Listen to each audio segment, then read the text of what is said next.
Is there only one siren left?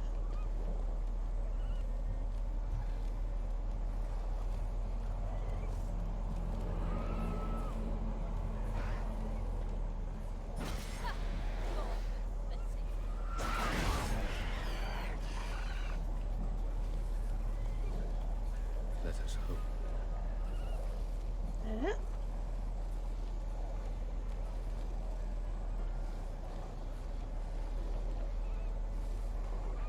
I think we just had a harpy die over there, didn't we? We're down to one harpy now. 4 harpies originally. We've had only 2 most of the day.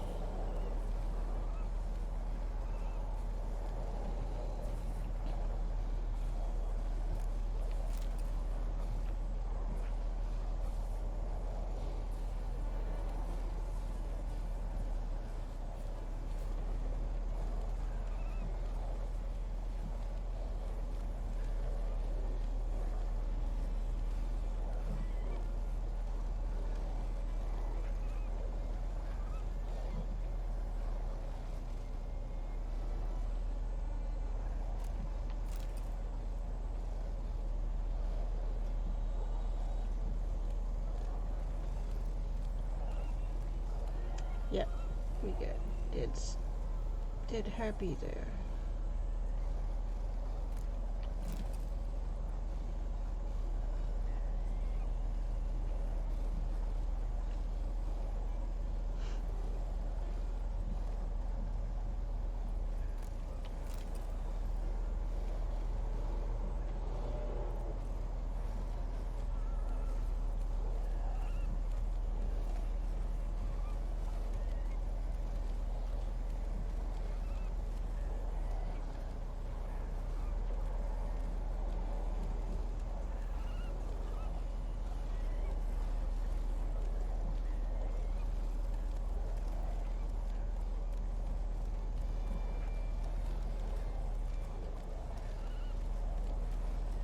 There's usually a second batch of harpies up over on this end.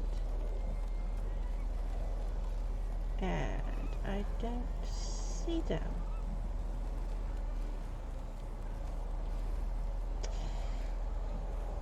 They're usually up on that hill there, so they could be down on the ground and they haven't been alerted to our presence yet.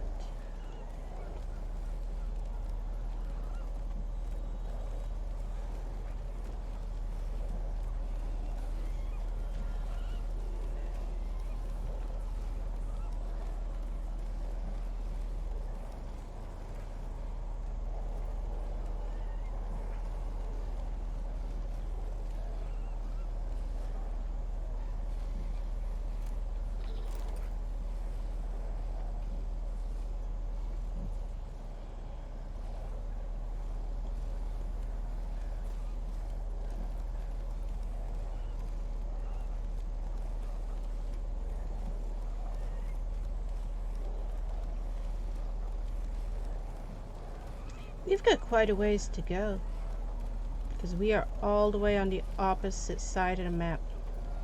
Where we're going is not far from Caretrolder. Where's about as far away as you can get from Caretrolder right now? Of those Diongiers, yes. My ancestors laid the foundations of Don't hear that one very Bison, often. its largest bank. That's not Avallac'h, that's just the same voice actor, but all of that voice actor's dialogue is in him.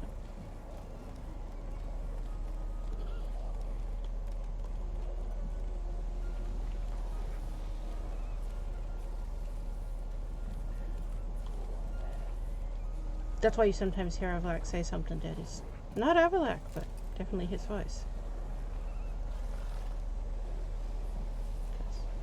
I just put all of Mike Maloney's dialogue in him.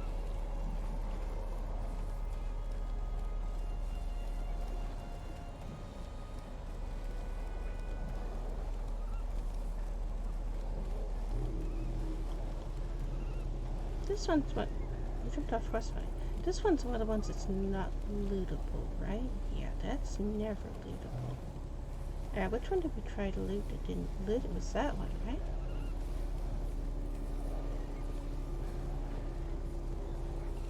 Boy, is his caracan loud. Good, I enjoy shagging freaks. 3-titted wenches are bad.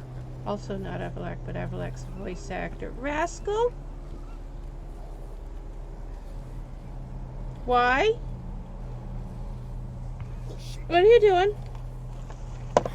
Wait a minute. I don't want you down there. You're gonna unplug the computer. Hey, stop it. Rascal's playing with computer wires. Hey, stop. Come here. Yeah, I see you. Come on, get out of there. I don't want you in there. Come on. That's not a Rascal toy.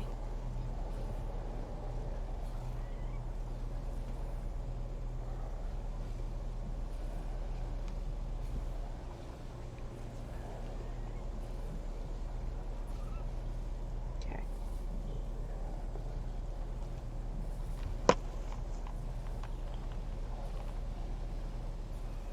Alright.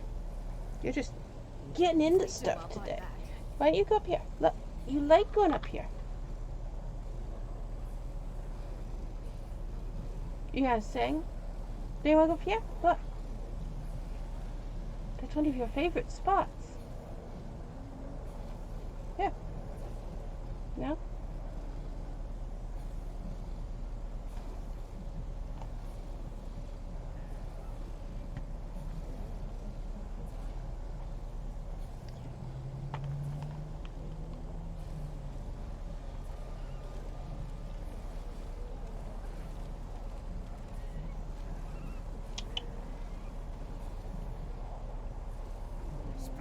Okay.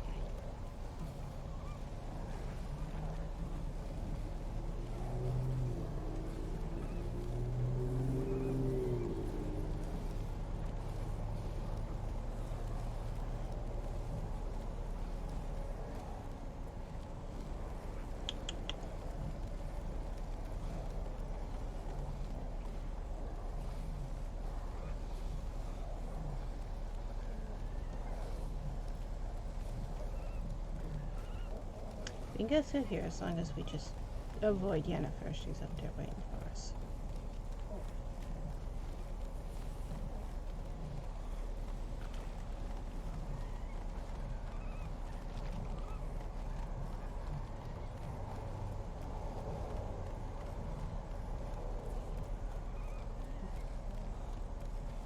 We should probably make a save point in case we do get too close to Yennefer and have to reload though, so that helps.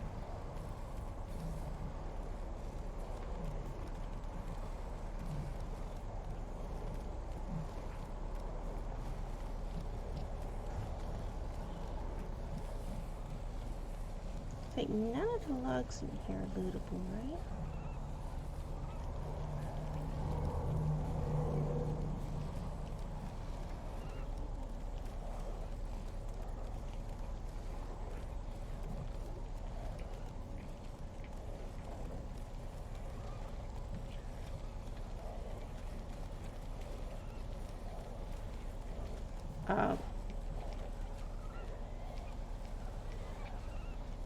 Okay.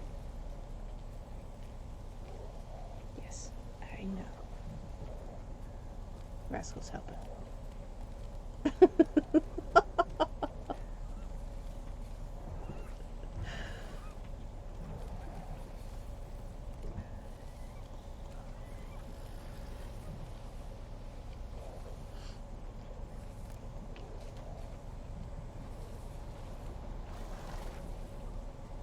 Rascal's decided he wants to play with the keyboard and the mouse. Can I move this over a little bit? And move you over a little bit that way at the same time. No, you're okay. You can stay there. Just trying to reach the mouse while you're trying to sit on the mouse pad. Not easy.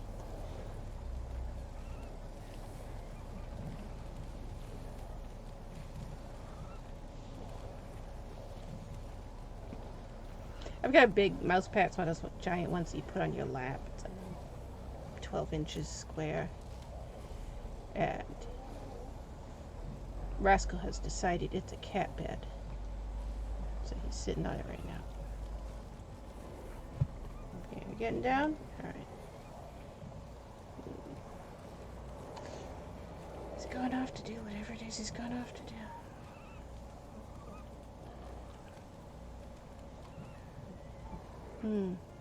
Look, cutscene on both sides of us we want to avoid, don't we?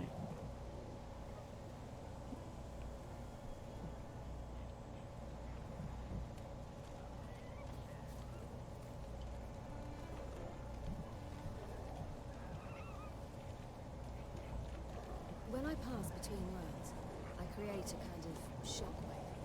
Anyone properly trained can sense it. That's how Avallac'h explains it, at any rate. He can do it too.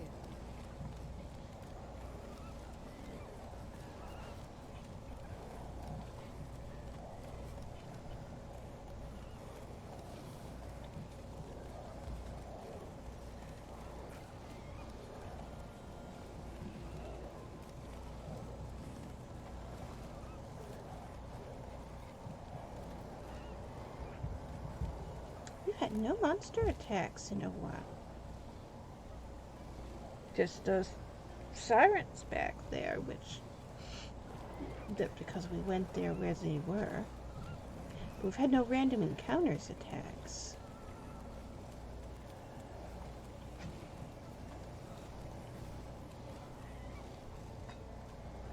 What I set the daytime to?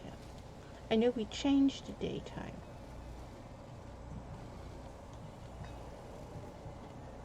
So they shouldn't happen often in the daytime. Allows us to, as long as we avoid the areas where there's monsters in the vanilla game, peacefully go through the game without attacks for the most part.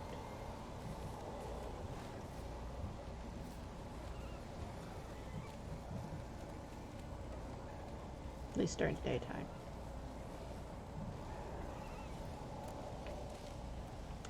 There's a merchant. Is he only there at night? What's his name? He has a name. It's the Y. I can't remember his name.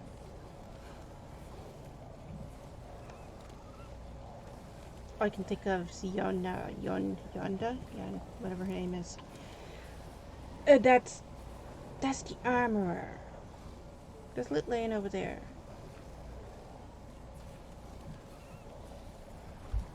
Did our panthers kill stuff, or is it loot left over that stayed from before? Looks like our panthers killed stuff. Here it's probably white wolves, right? Yeah. Yeah, there's a pack of white wolves that surround this area.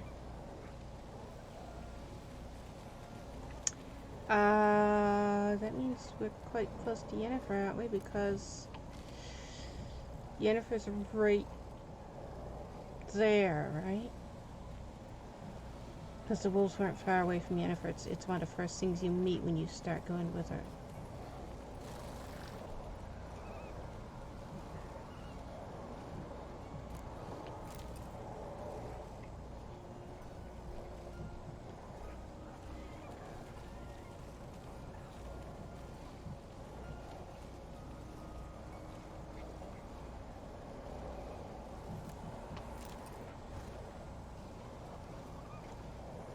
This is a good area for herbs. There's a lot of plants in here that's pickable.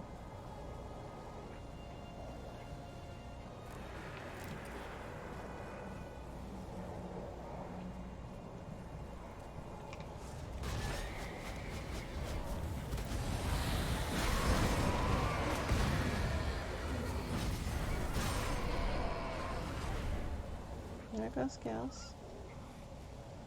Also, we're stunned. No ordinary craftsman would do. I needed a mage, one with extraordinary powers.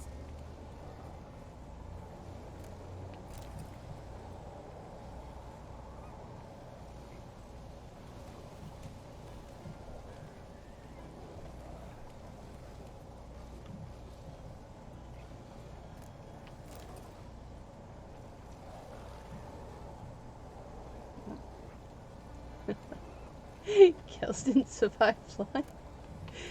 He never does.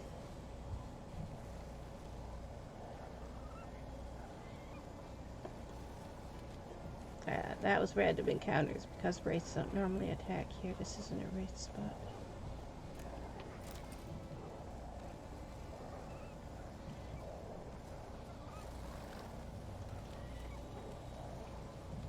Saying daytime is between 300 seconds to 700 seconds, right? Is that what it is?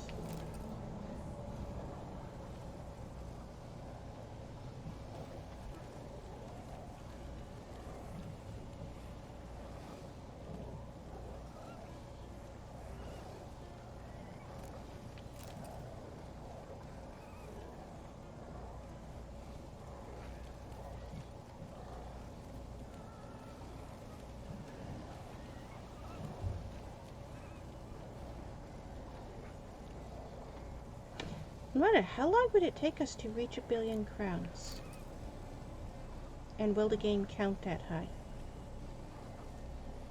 Because we're up to what, 138 million crowns now.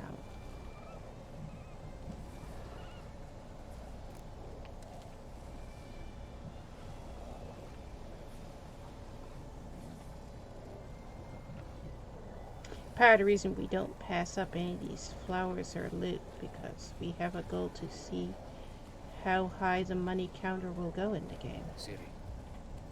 Siri. Can you hear me?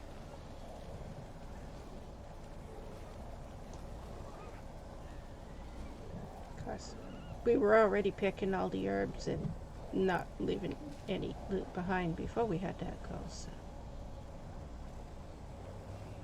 we just like picking stuff.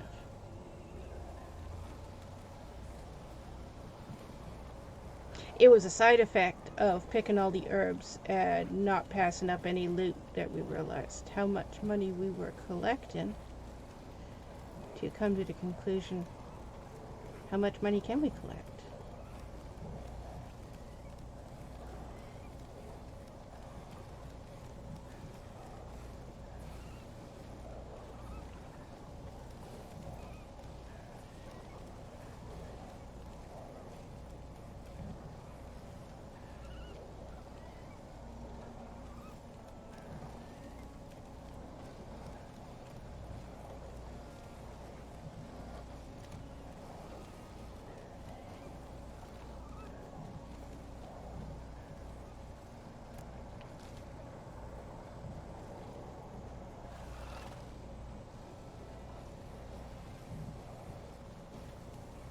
Most of the herbs only sell for 1 crown each,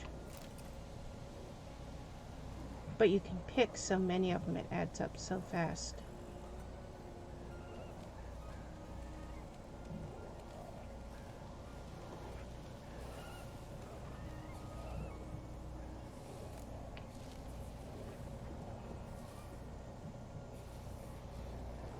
That was a challenge we did really early in my first blind playthrough. It was right after we got Brahm in the game, the Griffin merchant that you meet with Vesemir. When Vesemir gets hurt and decides, I'm gonna go sit here at the inn for a few days, and you go ask around if anybody's seen Yennefer. And then you meet the merchant who's, hey, you rescued me from the Griffin. And he had the Temerian armor, because I have the DLCs. If you don't have the DLCs, he's not going to have that. Siren, do you swear to stay on shore? So he had the Temerian armor when we first met him. And it's really expensive. I can't remember how much it is. But when you're just starting the game, it's not that expensive once you've leveled up and you realize it's easier to make money. But when you're first starting the game and you're still level 1 and you haven't yet finished the tutorial, then it's one of the very first things you're going to encounter is this guy. It's like, how do we buy this armor? Because I want this armor. I wanted the horse gear. Wasn't that interested in the armor for Geralt. I wanted we have it. Let's see.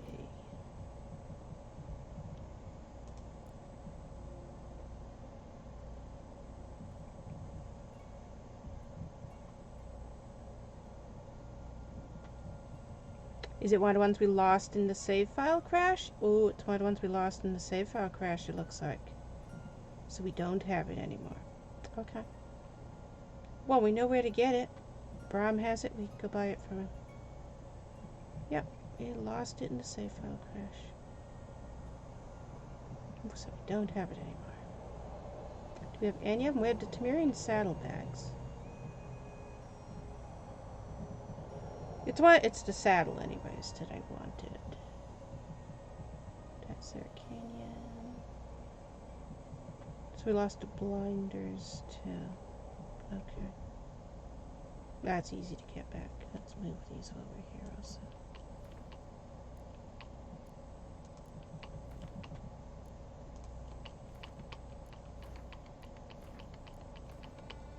We have 1,055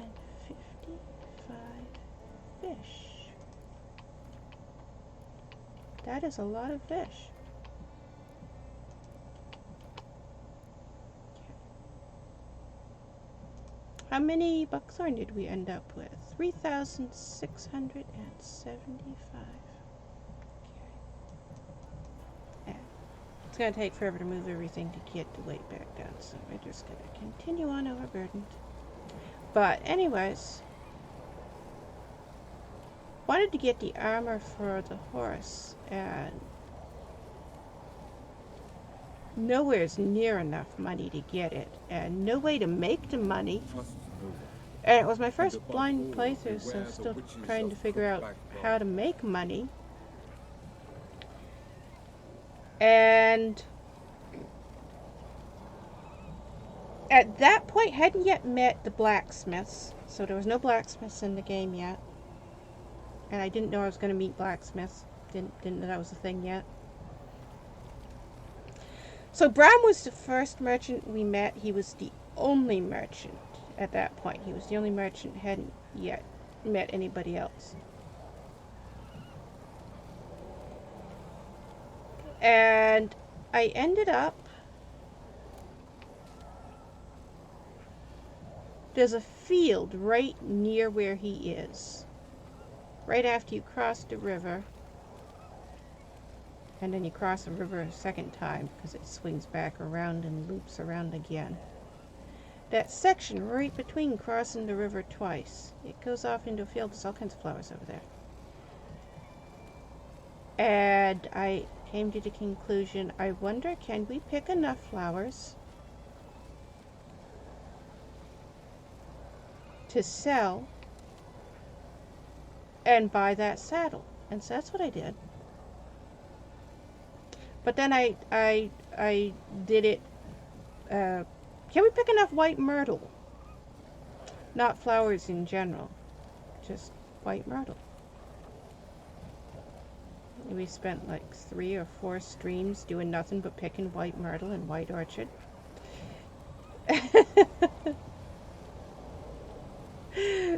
So my playstyle right from the very first days of the first blind playthrough was heavily devoted to lots of flower picking.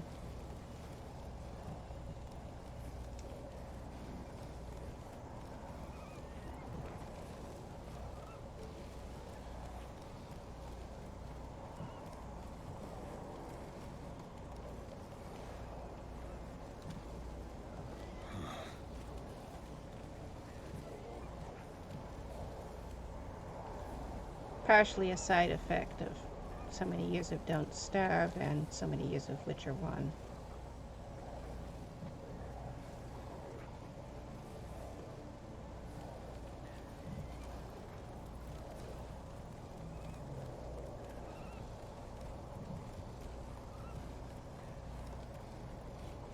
Ah! Okay. I see Yennefer. Let's go. We don't want to go that way anymore. If we're close enough to see Yennefer, we're close enough to trigger the cutscene.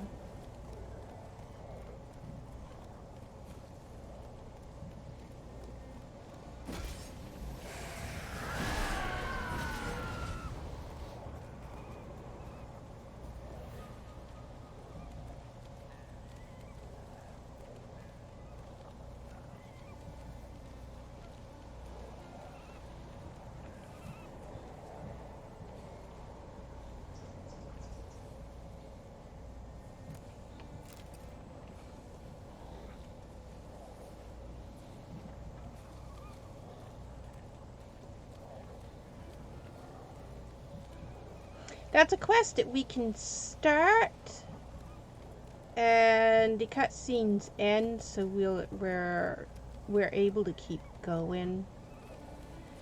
But I would rather do the entire quest straight through. So we're not going to start it until we're ready to just go straight through the whole thing.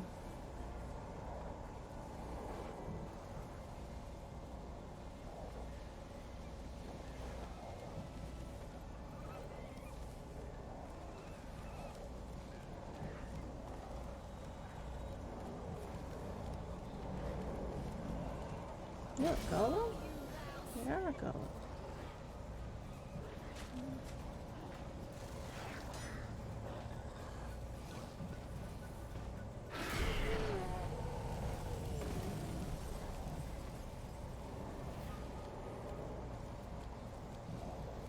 You're a lab sentry. You don't drop loot. Lab sentry is someone who doesn't drop loot.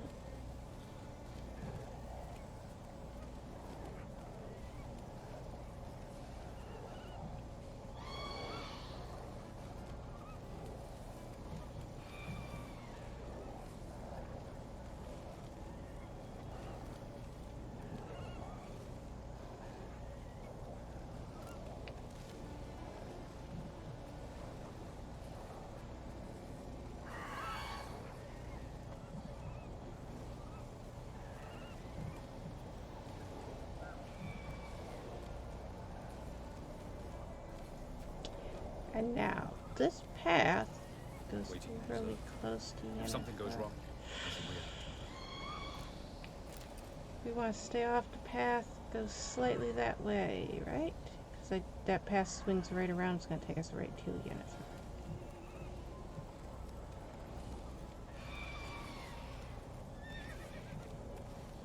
Ah, but that way is also going to take us to another cutscene. We don't want that one either.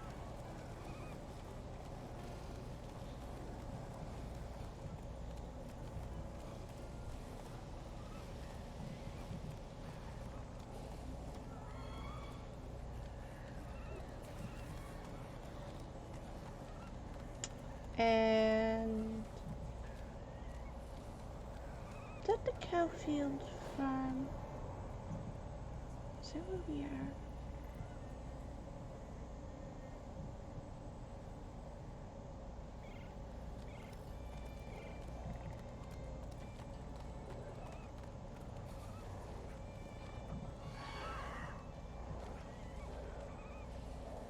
Yeah, I can never remember where that is. I always lose that particular village. We need a drink. And meditating.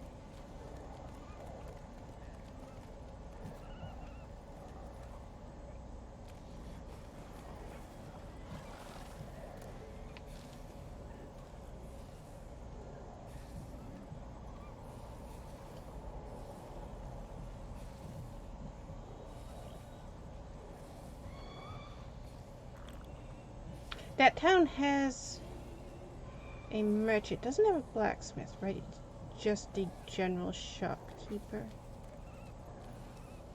But I'm not sure, is that it or not?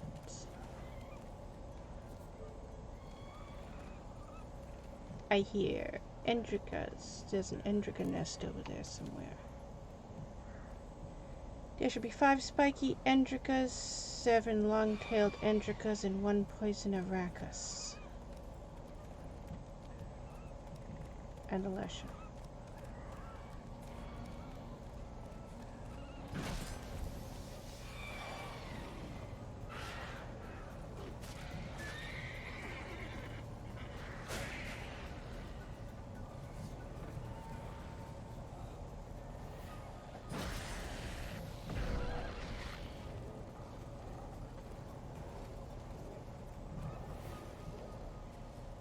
And Yennefer. Over there. Gelban's gift to Dillion of the White Flame. Continuing to avoid Yennefer. We're on the other side of her now. She's over there now.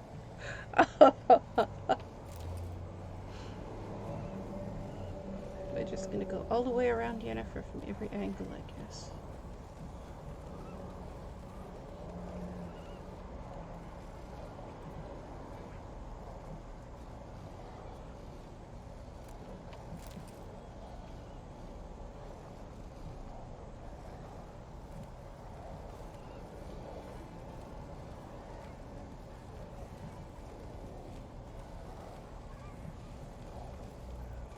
Armian's over there too.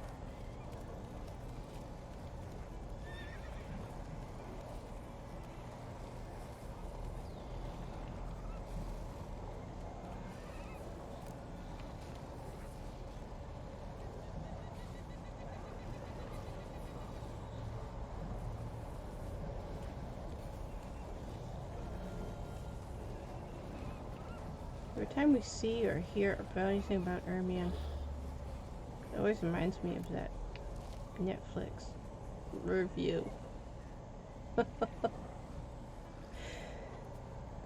Guy who... It was a 45-minute long review of the Netflix trailer before the Netflix series came out.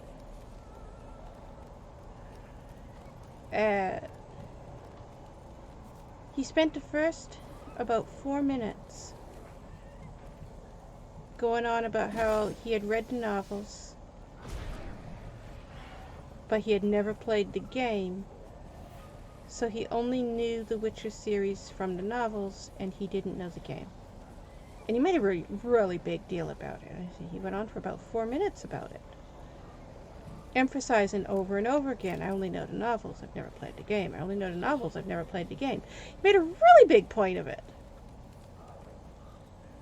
And then he watches the Netflix trailer, and it was a first reaction thing, so he kept stopping, pausing it, and he'd yap, this is, you know, all these different reactions. And he got to one point in it where he stopped and he said, who's this guy? I bet that's Ermion! Boy, if you never played the game and only read the novels, game-only character.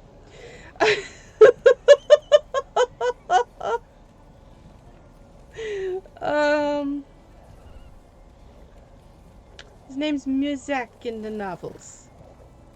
They changed his name. His name in the code is still Muzak, but the name they say in the game is Ermion.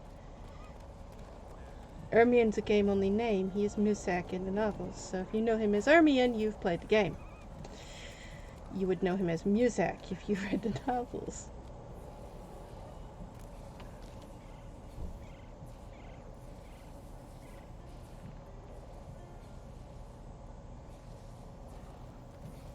It was hysterical because it was one thing after another, the entire 45 minutes of that review.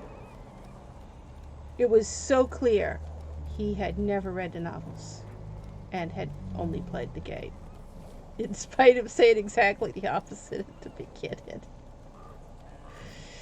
I don't like liars.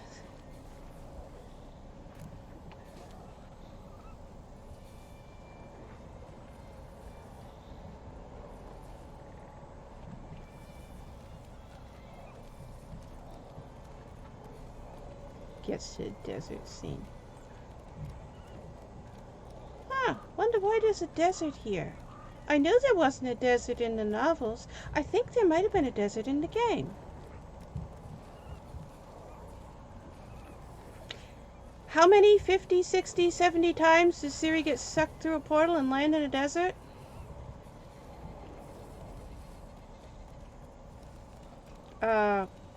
Clearly never read the novels.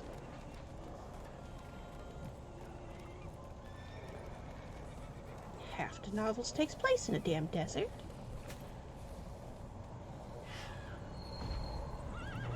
Desert's where Ciri meets Starios.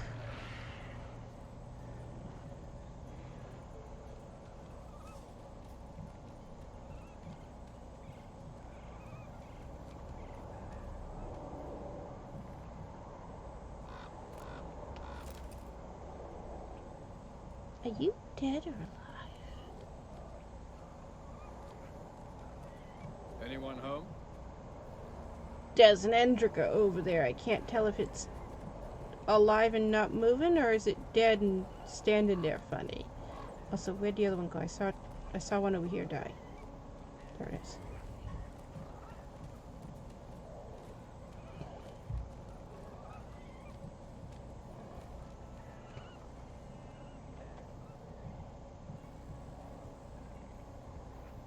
That's the guy who...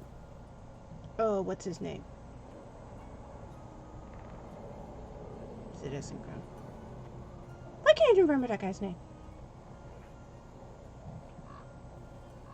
The elf that Yennefer was dating before she was dating Geralt. Like, I can never remember his name. I don't know why. Again, you plan without even asking what I think. I've had enough of this. He got to that character in the review, in the trailer, and he stopped, and his reaction was, "I see an afro. There's an afro." Yeah, because there's a black actor acting out a black character. And he just goes on and on and on. Why is there an afro? He kept saying that over and over again. I thought you read the novels. The elves not only have black skin, Ciri described them as the blackest black-skinned people she had ever encountered. The elves are black in the novels.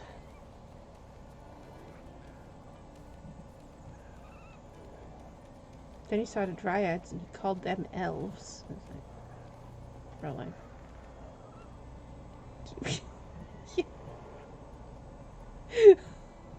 He made such a big issue of having only read the novels and never played the game. Oh, idiot. Easier to pat someone on the back and hope things will work out than it is to face the truth.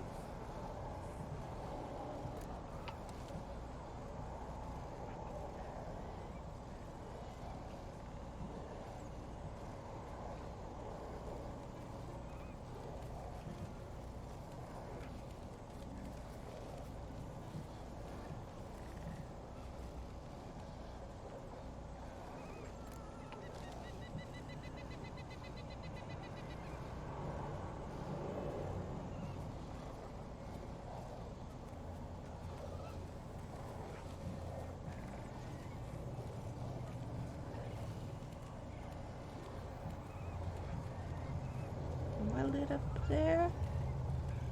These guys get so spread out. Yes? Half the time we can't find the loot for these Endricas because they get so far apart from each other. And the grass is tall here. Obviously not vanilla grass. I like all our tall, thick, fluffy grass, but it sometimes makes it hard to see stuff.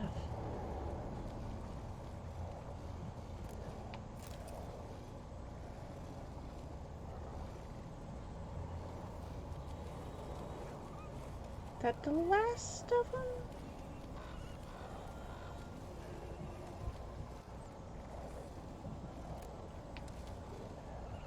We didn't get any of the tailed ones though, right? No, these were just spiky. And the poison arachis. So we didn't get all of them. I think about half of them. Where's our horse? I just saw our horse. Which way was I facing when I saw the horse? I don't know. There's our horse. Alright, let's get our horse. The long-tailed ones are closer. They're closer to the place of power, which is right behind Yennefer. We have to be careful to not trigger that cutscene in order to get those. They are... Yennefer's down that road, and we want this road, which also leads to Yennefer, right? I think.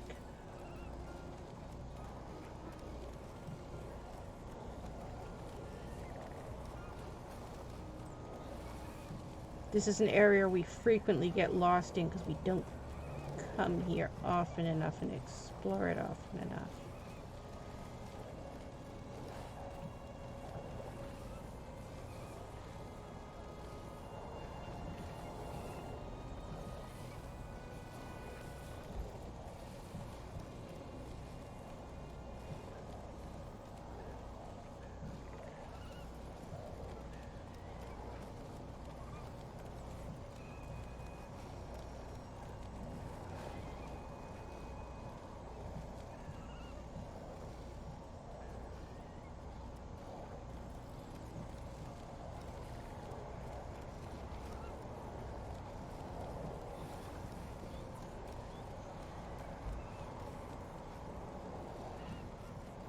Yennefer is right there, right? That means the thing we want should be right ahead of us.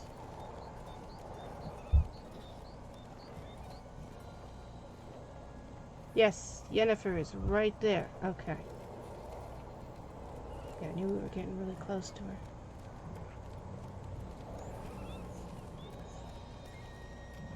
So, the tailed Endricas, there they are, they're right ahead of us.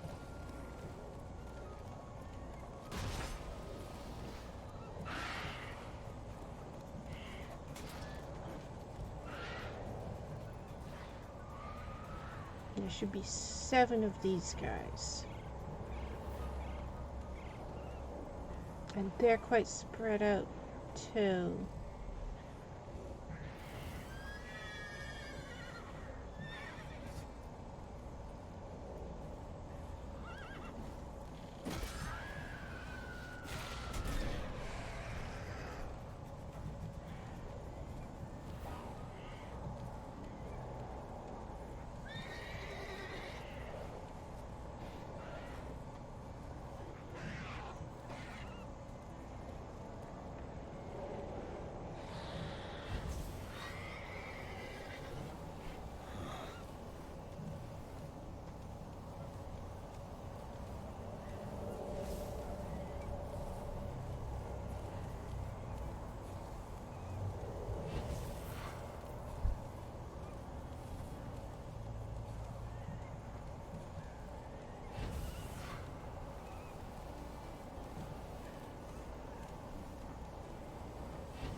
There was another one because I just heard another one.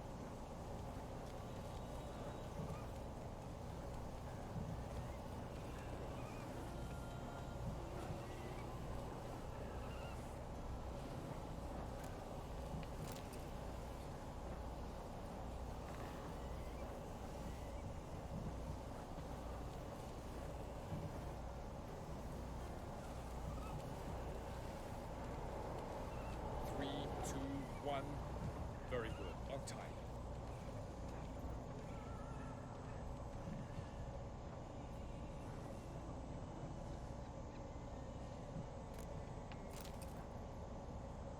Blood Moon won't suck them in until they actually try to attack us. So as long as they don't know we're here and aren't trying to attack us, it won't pull them in.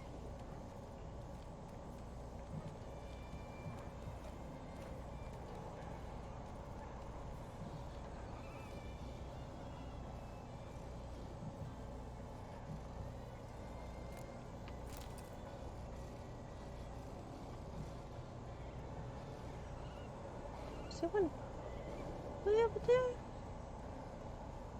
There is.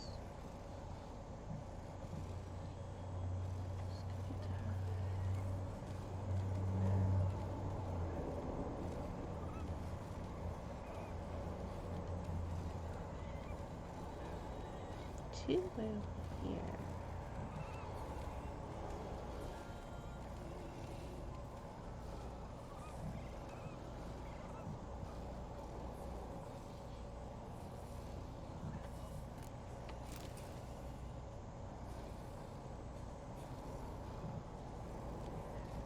Panthers might have gotten all of them done.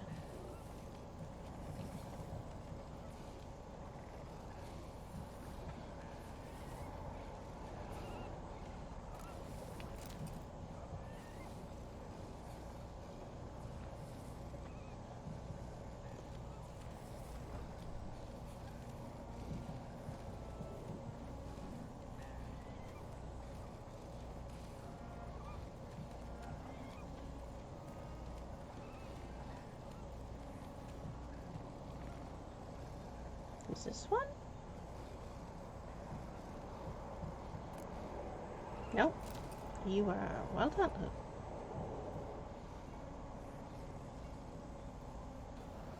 And I just see the place of power. Yes, I did. Can we get close to the place of power without bothering Yennefer? We would like to. We want Erden. Magic. A place of power.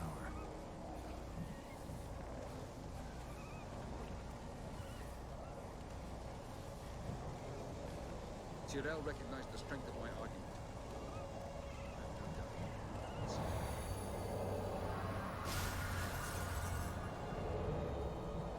I see Ermion. I don't see Yennefer. I see the merchant that we can't talk to because he's too close to Yennefer. We already tried that.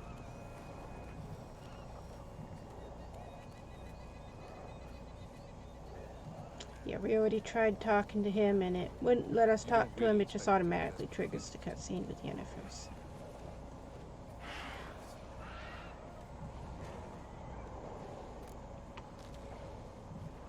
And those guys that just tried to attack us should have been sucked into Blood Moon for us.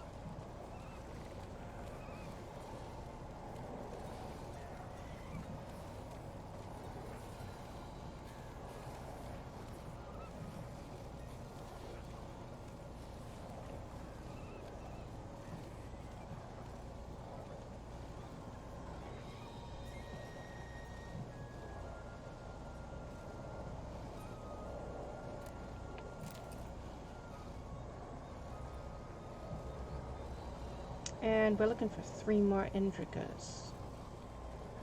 Which may still be alive? Don't know.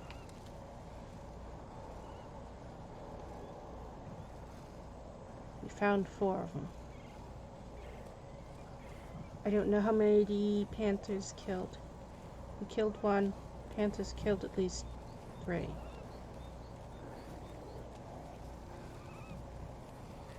Gather everyone and we'll meet at the port. Then we sail to Skellige.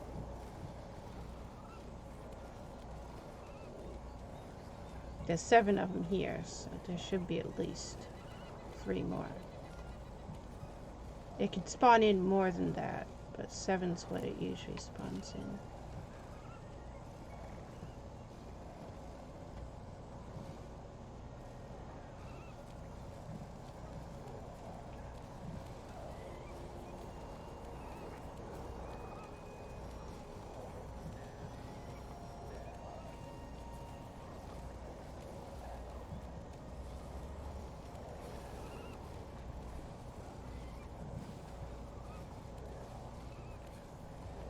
Ciri came for you. She sensed you were in danger, tore you from the hunt's grasp, then deposited you in the woods near Kaer Morhen.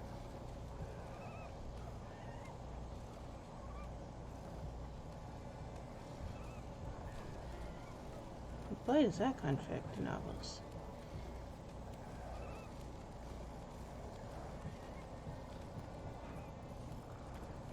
Ciri refused to leave Avallac'h because they were dead. And the only way the hologram did the illusion that they looked like they were alive stayed was as long as she stayed there. So she didn't leave Avallac'h. Geralt and Yennefer were dead. There was no way they could leave. Splendid.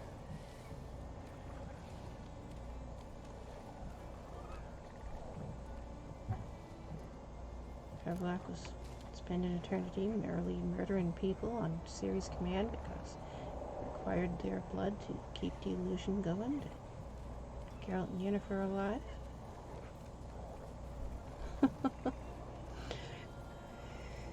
The game certainly ignores the last chapter of the novels. There's the other Endricas. Yeah, I heard one's still alive. You see him.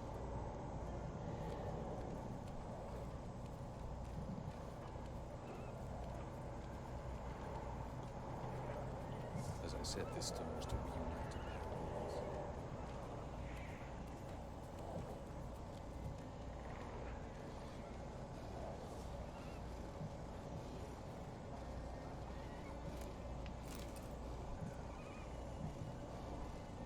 Guys, have they done killing stuff? Do I see mushrooms? They're puffballs though, right? They're not suet. Yeah, those are puffballs.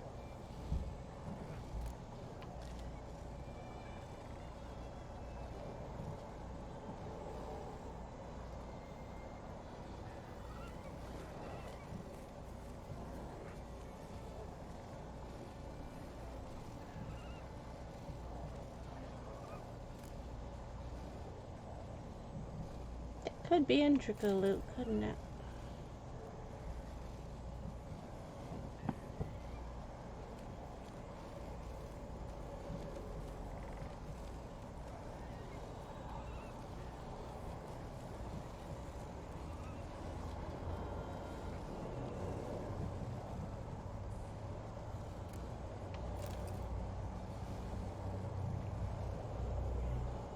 So couldn't the ones that are just mutagens?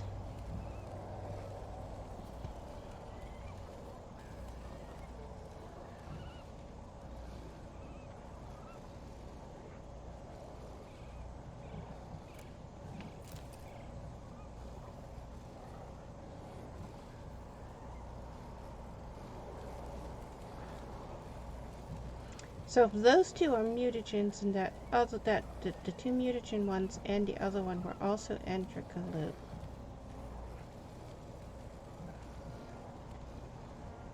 that's more than 7. That means it would have spawned in 11. That's 9, this one here, meaning there should be 2 more. I know. You'd never let me within 500 yards of Syria. This is 10, there should be 1 more then.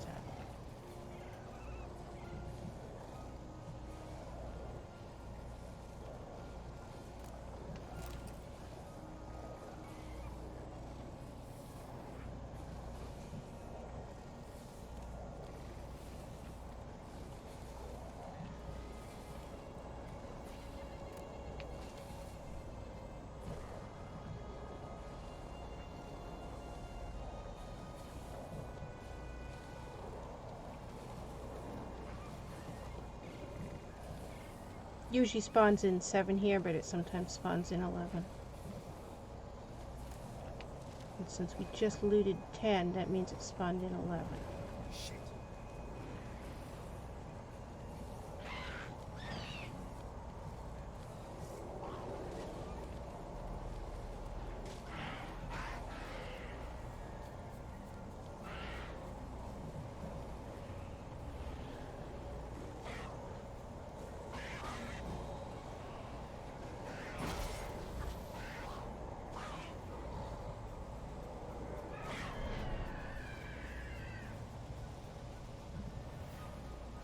Are you guys all dead? I saw you get pulled into Blood Moon.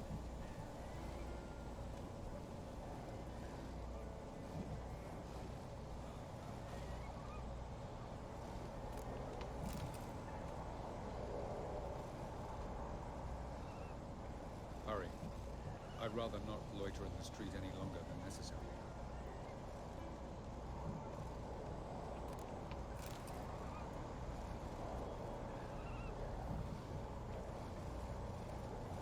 Avallac'h has 283 lines of dialogue.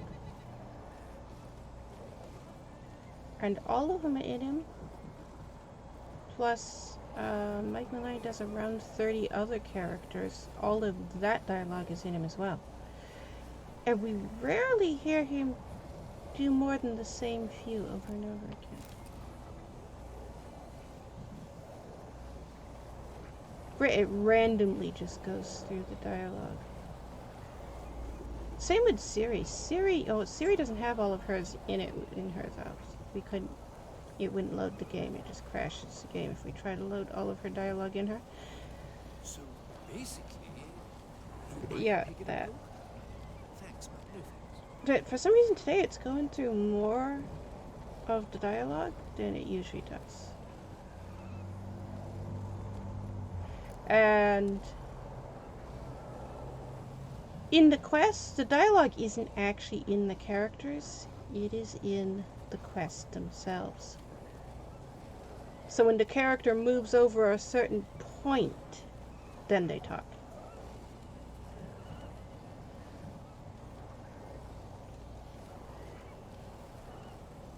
That's why it was so very difficult to get them to talk. The background characters and crowd characters, their dialogue is in them. That's why when the background characters walk by, they'll talk to you. But any NPC that you click on to talk to, any of the main characters, their dialogue is not in them, it's in the quests.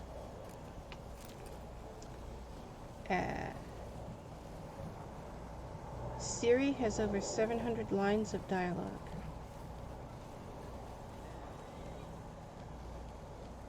They just don't all fit in her as a character. She's got, I think, about 400 in her.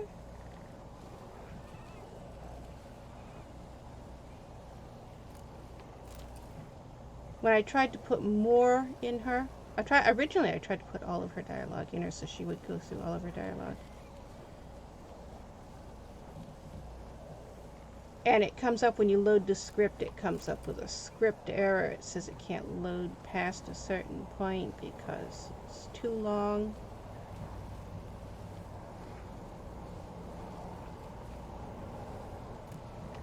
Each section of code can't be more than 21,000 lines of code. The game engine won't load it. That's the maximum. So, if this, else that, the section after if, before else, if that string of code is more than 21,000 lines, it won't load. As it turned out, Avallac'h Enterprise. And Now I've quite enough to provide Siri's finer things in life. Siri's dialogue, in order to load all of it in her, was in excess of 21,000 strings of code, lines of code. So we should have one more Endrica around here somewhere. But we pretty searched this area quite well. And I didn't see it.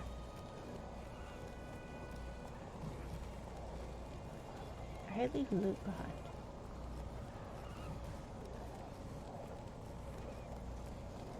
Especially not Endrica loot.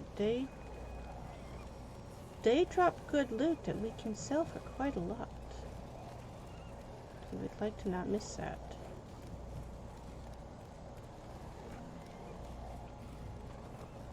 Endrica's one of the monsters that we always try to go out of our way to get because their loot is more valuable than most other monsters.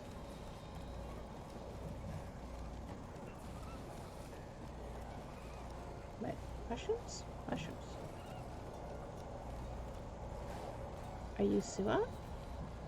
No, you're more puffballs, right? Yeah, you're more puffballs.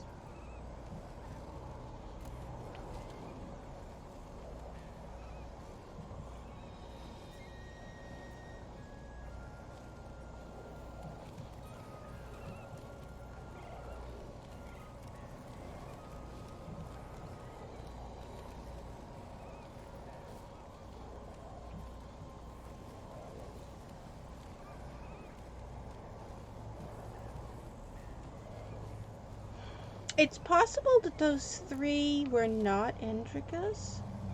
It's stuff that Endricus could have dropped, but stuff that other things could have dropped as well. Which would then be 7 Endricus plus 3 of something else. And 7 Endricus is what usually spawns in there.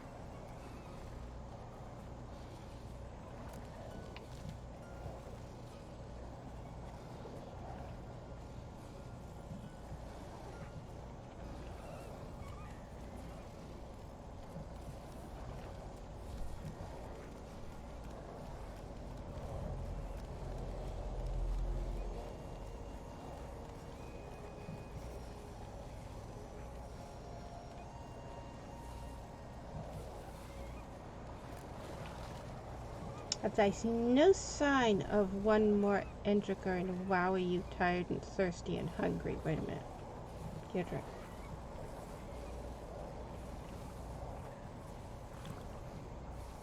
And we're not near any place where we can just have you meditate, are we? Can have you meditate anywhere. Good, I enjoy shagging We freaks. prefer Three-titted wenches abandoned. to find a logical place to meditate.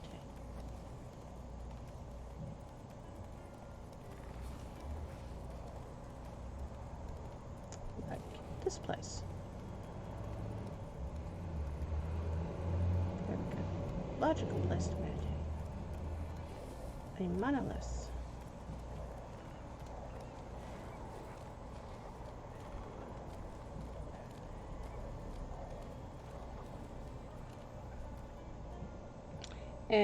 Wait, what did that say? Was that 80%? What is that? Oh, 90%. You need a full 8 hours. That's gonna put us at night.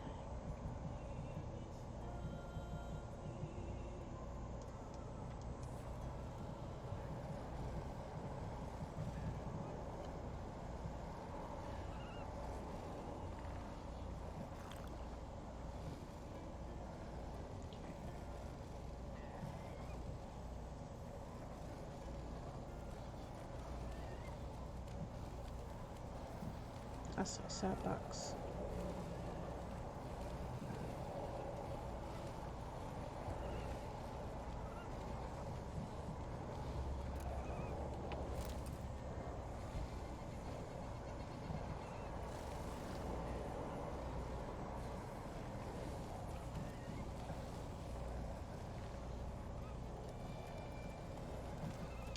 We have kind of sort of a merchant over here. But why are you stuck on a tree?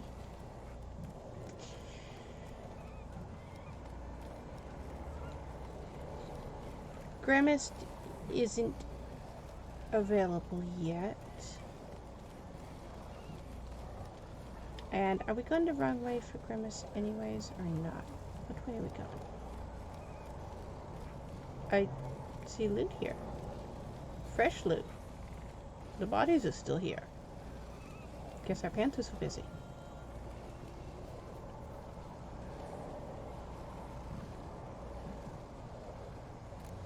Grimace is around here somewhere, but I'm not sure. Are we heading towards him or away from him?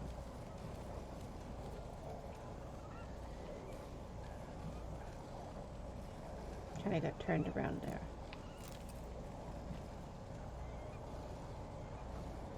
But we can't buy and sell anything from him yet.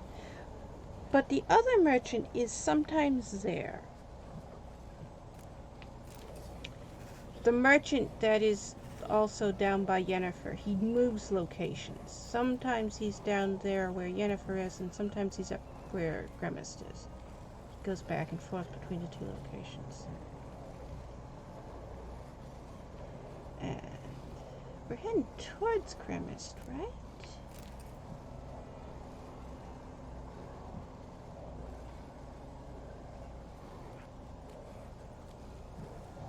Nothing you need worry about.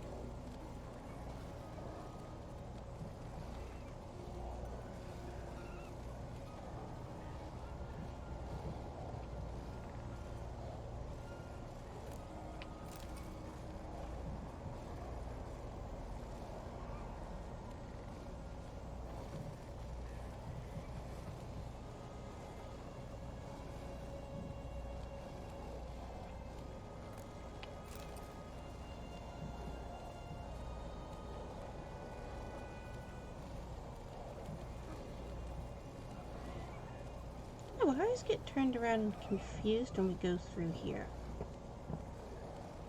I think because the paths, all the paths swing around in circles around each other. There's several crossroads interconnected and looping around each other here. Yeah, that's Grimace Cave ahead of us, isn't it?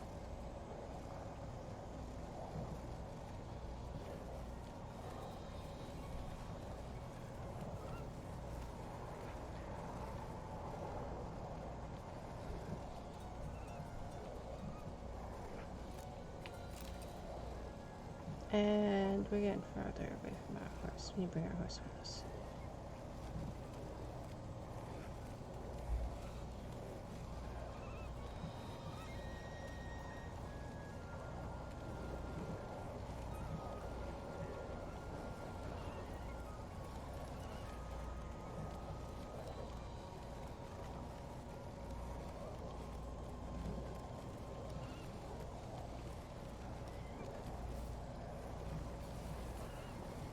Can't remember if he's over here at night and he's over by Yennefer in the daytime, or is he over by Yennefer at night and over here in the daytime?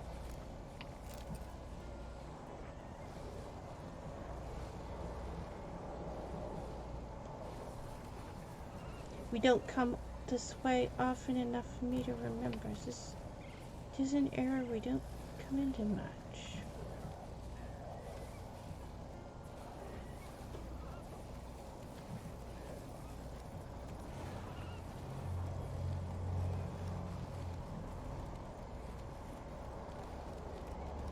There's one cave here. Whose cave is this? Wait a minute. Might as well check all the caves while we're here, because I can't remember which cave's which anymore.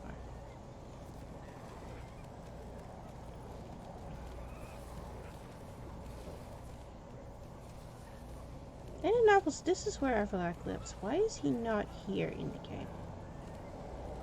He lived with the druids.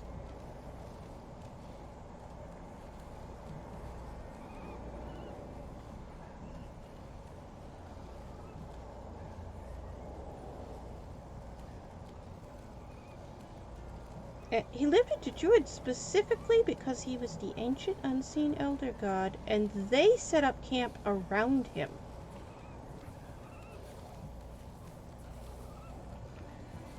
They assigned themselves as his protectors. That was the whole reason he lived with the druids. They discovered where he was, and they just all gathered around him. They were worshiping him.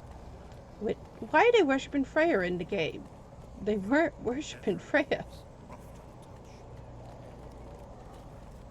Most of the druids were also female in the novels. And there is not one female druid in the game. Not one. The Cave of the Ancient Unseen Elder God.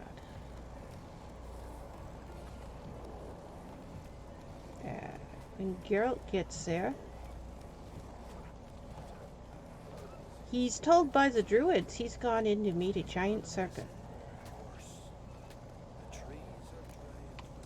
And he's confused to meet an elf. It's the scene that introduces Avallac'h, the purple Bison scene.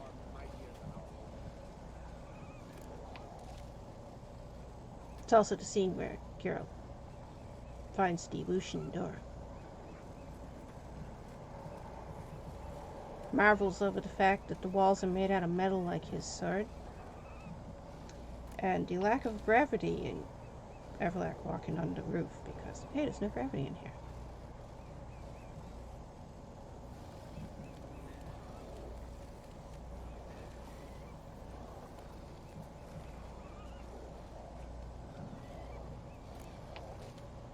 But that was here. Avallac'h's cave that he lived in. It was in the Druid Grove.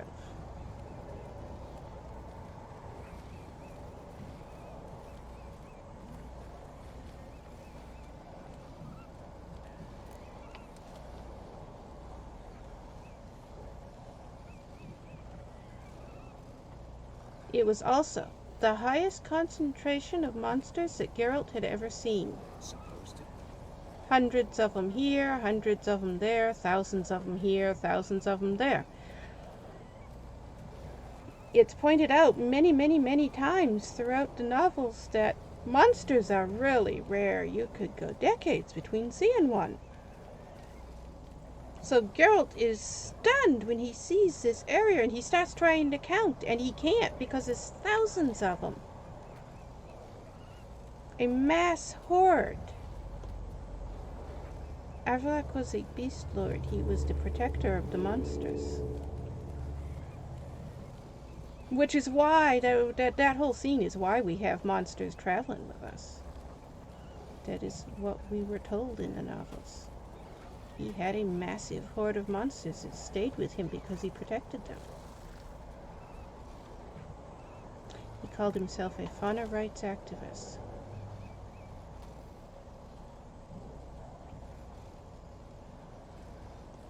The Emperor will have to help us fight the hunt. And we've just found fragility. Definitely more druid than mage in the novels.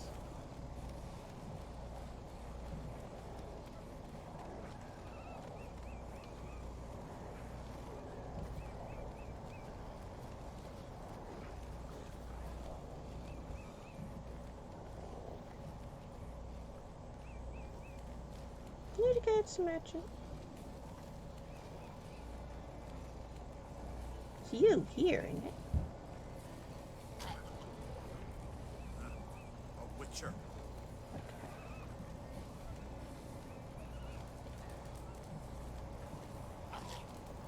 And the druids were psychotic. They were like the Monkey Wrenchers. If you don't know the Monkey Wrenchers, Google them. It's a real world terrorist group. Yet I do believe Geralt will keep his word. The druids in the novels were just like the real world Monkey Wrenchers. And when Geralt arrives at the druid grove, they're ready to kill him. Their automatic assumption is, you're here to kill our elder god. You must have a contract on our elder god. They are ready to kill Geralt because they assume he's here to kill Avallac'h. They won't let him in. They will absolutely would not let him near Avallac'h at all. Geralt had to get through an army of psychotic warrior druids in order to then get through an army of tens of thousands of Barbergazi, Echinops, Arcaspor, Vampirodes, and a whole long list of other monsters before he was finally even able to get to Avallac'h.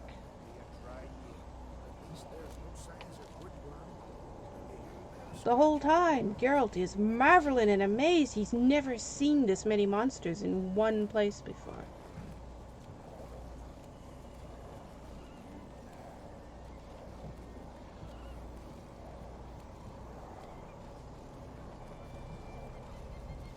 Also, you should show up on the map. Where are you on the map? Okay, it's showing Grimmist here, right? You're Grimmist? And the other guy there? Up above us? Is that?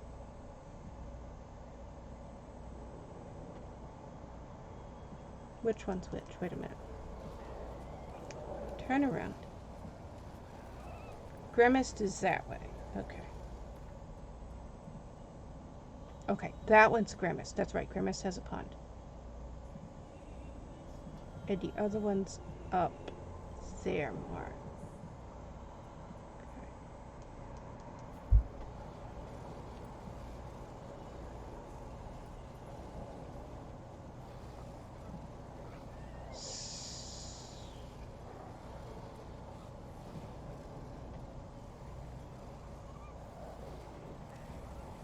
So where are you?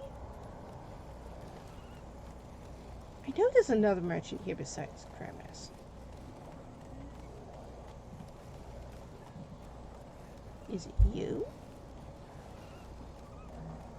Grant me the strength of wisdom, you guys. Witcher?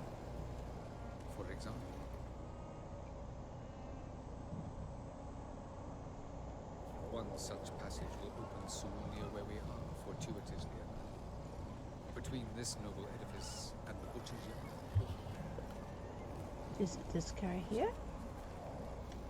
I thought he was in a cave.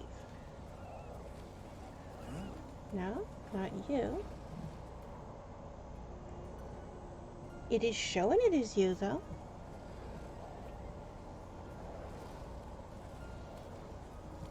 That's weird.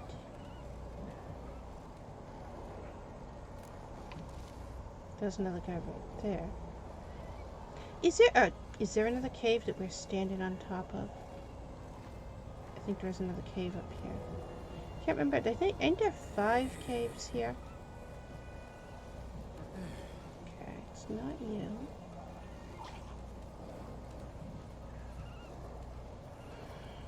I think there's 5 caves in total here. I can't remember.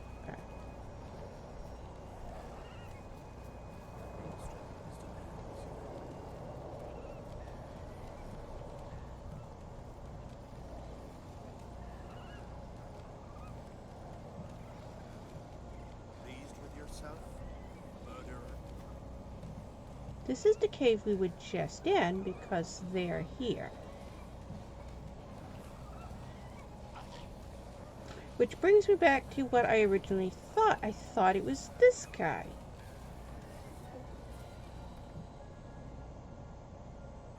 Yeah, now it's right on top of him. It is this guy. Are you one of those ones where we have to save and reload? Let's save and reload and find out.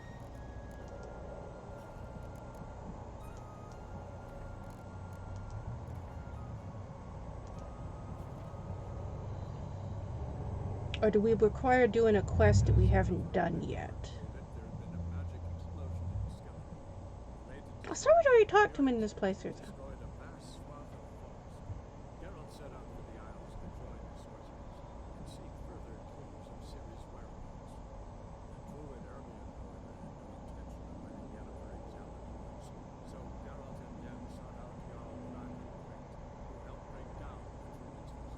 He isn't connected to that shock therapy quest, is he? Is there a possibility? There's a possibility.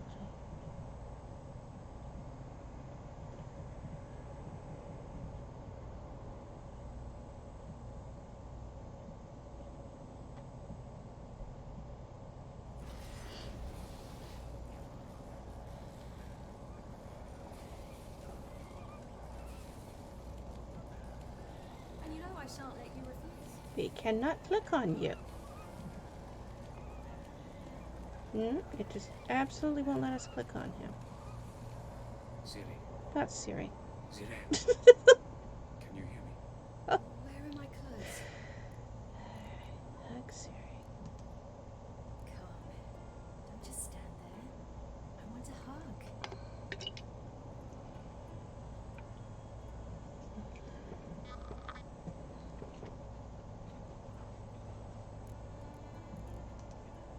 Come, we must go. All right. We'll talk later. So has this guy... Yeah, he moved over there now. Okay, so it's definitely this guy.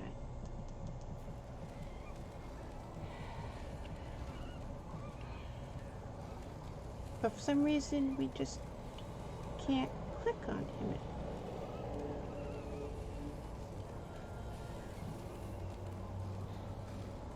I can't remember who gave us that quest. If it was him, then we probably can't click on him again until we finish the quest. But, don't matter. Most of the alchemists and herbalists we do not have in the game yet because they all require quests to do them.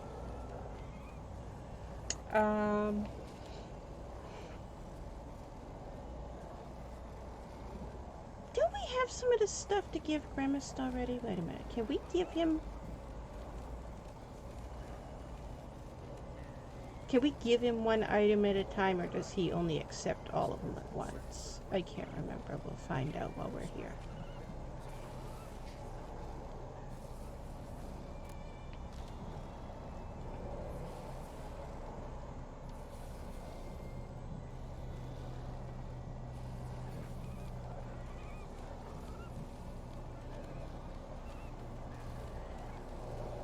I think you have to give him all the items at once. I don't...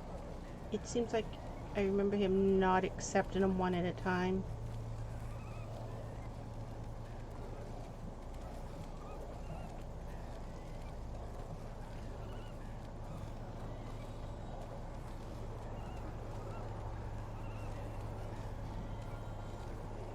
I've told you what you must do.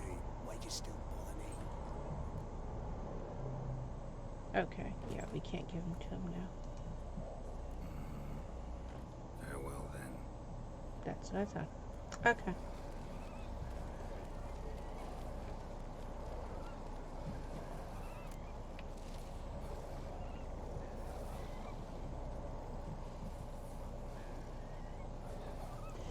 There's not any reason why we can't do his quest, because his quest doesn't affect the main story. A very old world, thoroughly raped and destroyed.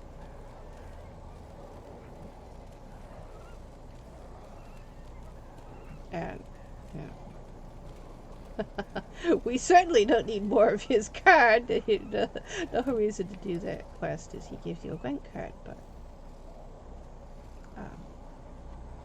we already spawned it in, so we already have it.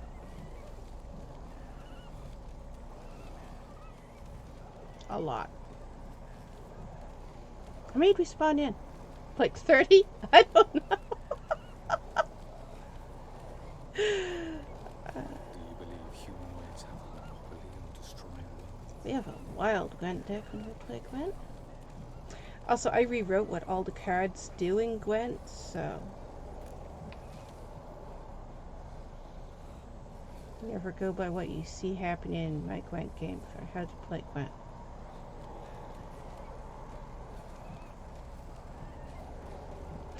We turned the Avallac'h card into this wild, crazy card that wipes out the entire board.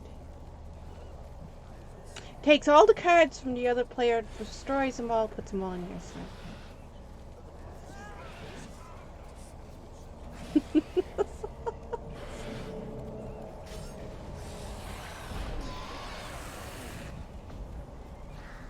You a flutter? You're a flutter.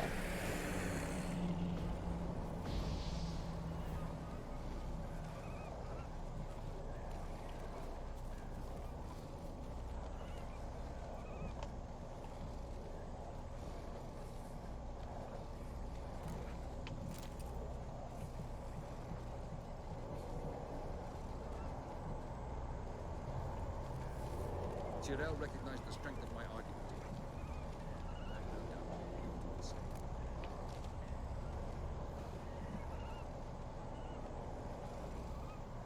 That's why this being Avallac'h's house where he lived in the novels is why the purple bison is here also. If you've never seen it, the purple bison Easter egg is right over there. I can show you it. We're right beside it right now.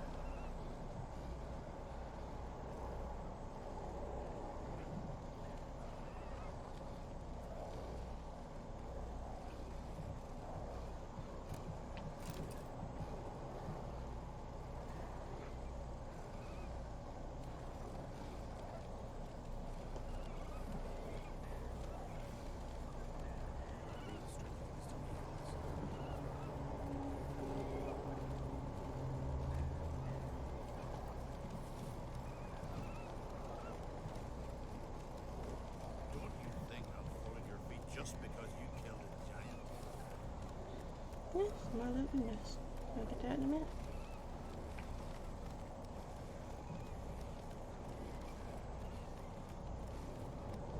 When you first meet Avallac'h, he is painting a purple bison on the wall. And in the next chapter after that, Regis goes back and smashes it to pieces. And so there's pieces of it laying around the cave. There it is. This is the purple bison Easter egg.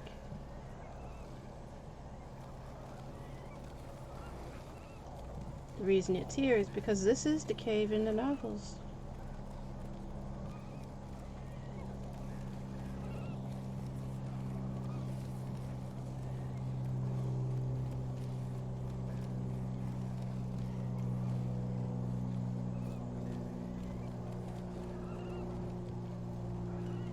This is the location of the purple bison seen in the novels.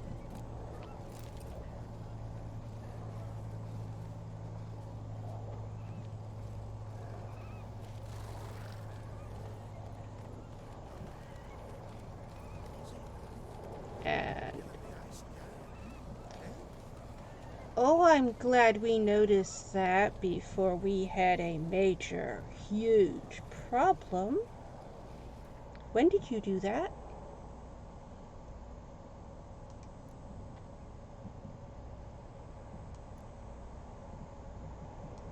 Okay, don't do that.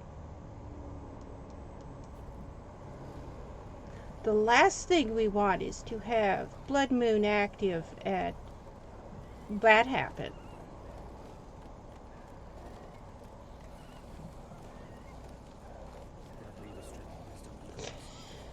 We've had that happen before where we put a Blood Moon trap down and then a trophy head switched out the trophy and we got stuck in Blood Moon.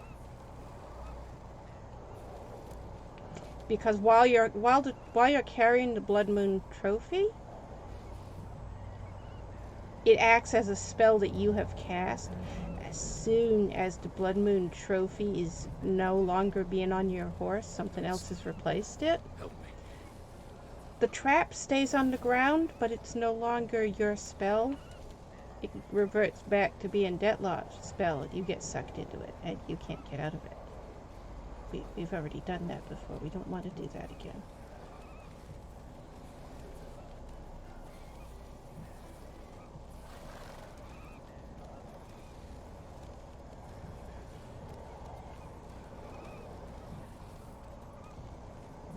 You can't get down here. I know you can get down here. We've gotten you down here before. The horse is being stubborn.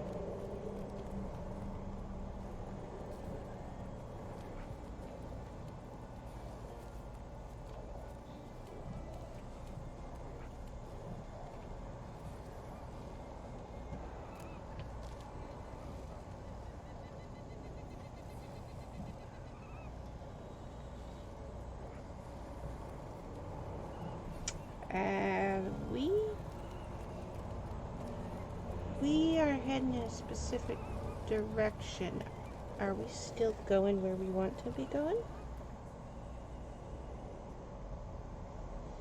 Not really, no.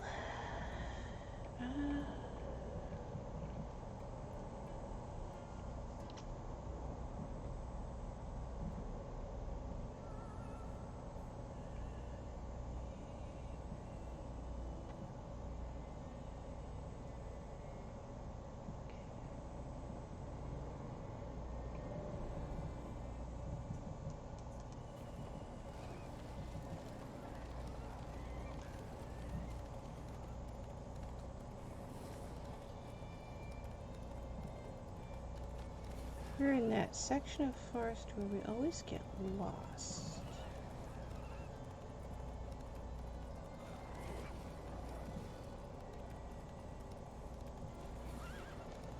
I see loot. Wait, stop and get loot.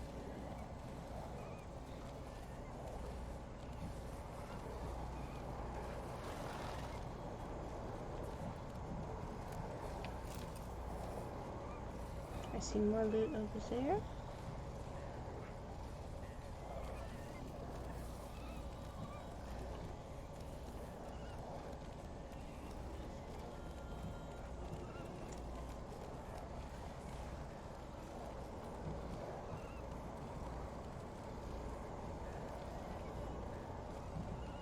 We have that cow field coming up, don't we? Do we? Is that where we're heading? I can't remember where that is. But I thought we were close to it a few minutes ago, and we're back to where I thought we were. It must be in this area, because for some reason my brain keeps thinking we're getting close to it.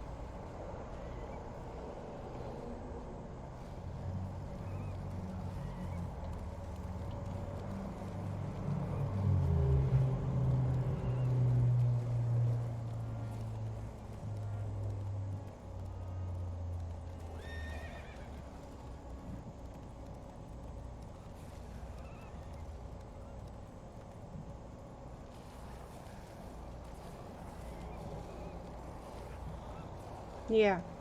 Okay. There's where we are. There's a merchant here. We should stop and sell him stuff. Where is he? Also, there's that guy we're supposed to talk to for Grimmist. Which, he's got a whole entire quest that has to be done. It's...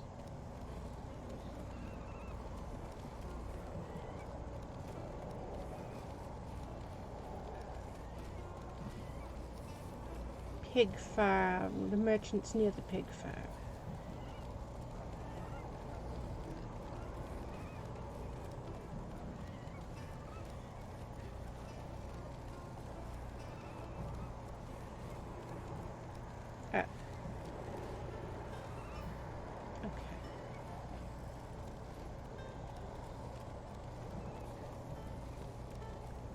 Horse is being stuck. There we go.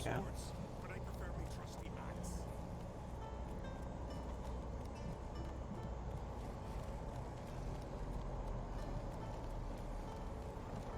Axe probably is better in battle, isn't it? Are you already gone to bed? You're already gone to bed. Alright. Which house can we get in and meditate?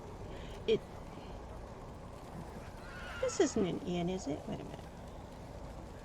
What's this building?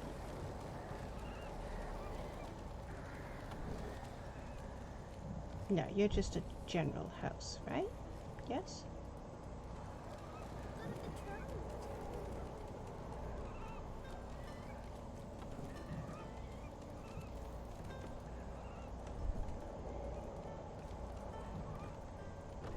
Why not?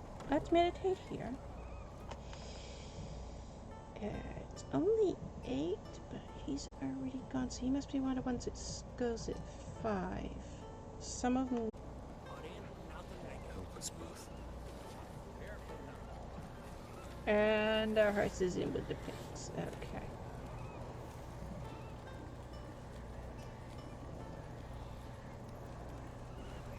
You got a lot of pigs.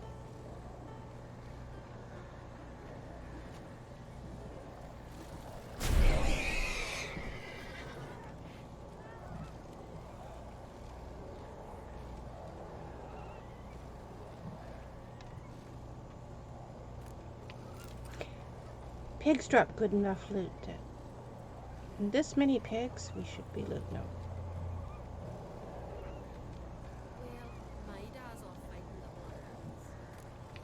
You rarely see anybody aware that they can kill the livestock and collect loot. It's very rare you see anybody ever discovered that over the course of playing the game.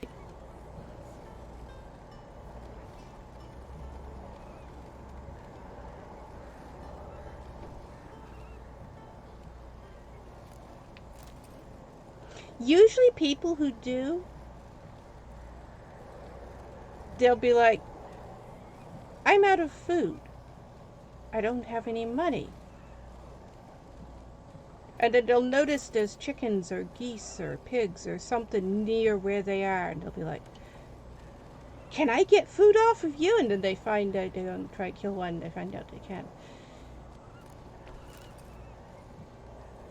If you need food, chicken, sheep, let's see, chicken, sheep, cows, pigs, geese, pheasants, peacocks,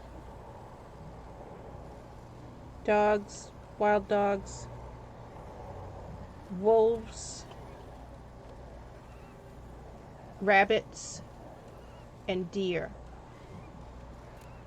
They all drop food that you can eat. Plus they all drop the hides and furs that are sellable.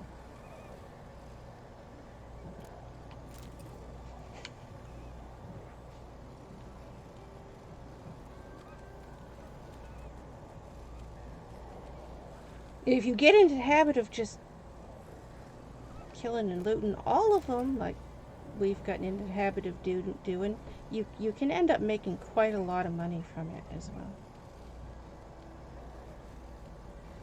There's a achievement for killing cows, the Murderer achievement.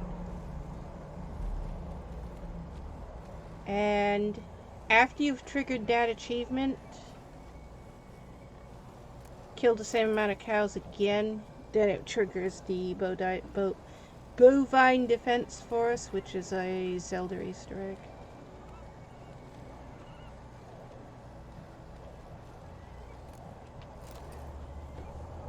Is it Windwalker? Is that the one that's Easter egg for? Our horse is hovering.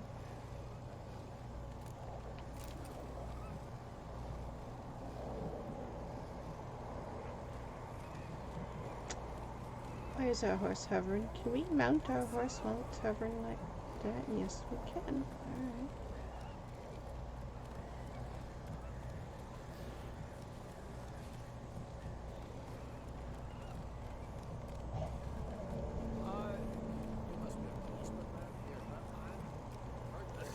We've killed too many cows. The cow field's empty. That's funny. Yeah. We've had a, what? Why surfing? We've reached the cap on killing cows, I think. Which the game does have. There's a limit on how many cows you can kill. There's a limit on how many orens you can loot off of bandits. And there's a limit on how many Avallac'h fruit you can pick.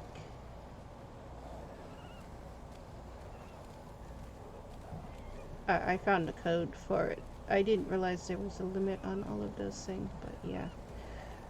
I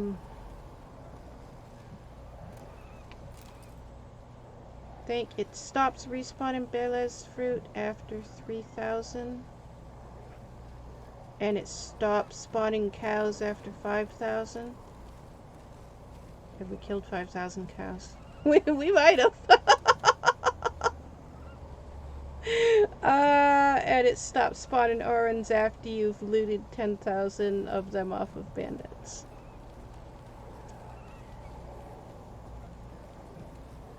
There's a code in the game for all that.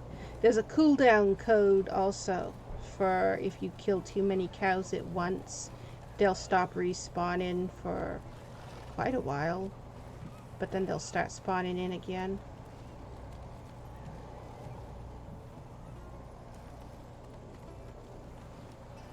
And you'll have been attacked by choits many, many times by the time you hit that, though, too.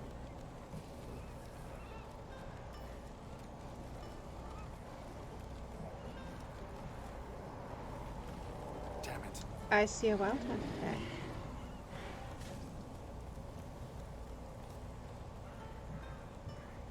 You lifted the curse.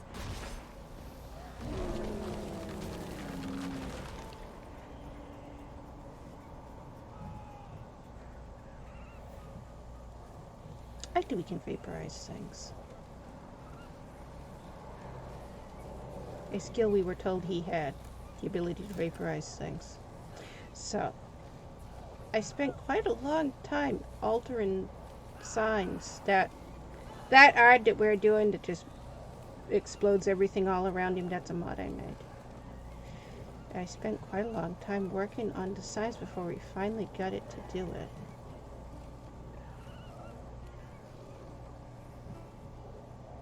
Alright, your game's not going to do that.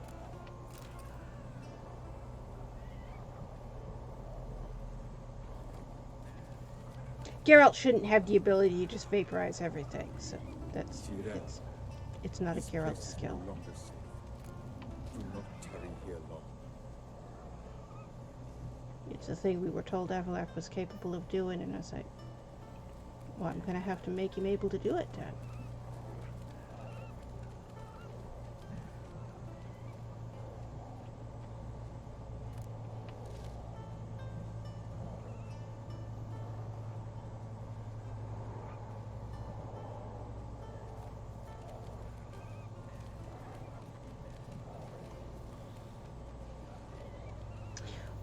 only grow in rib leaf, which is hosta. It's a hosta plant.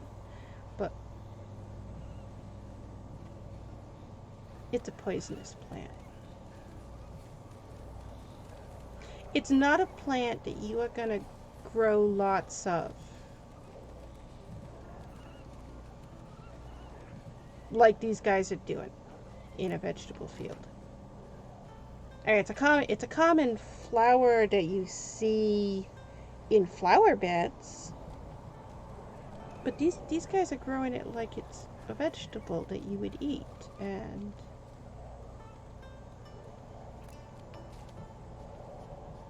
that's a poisonous plant.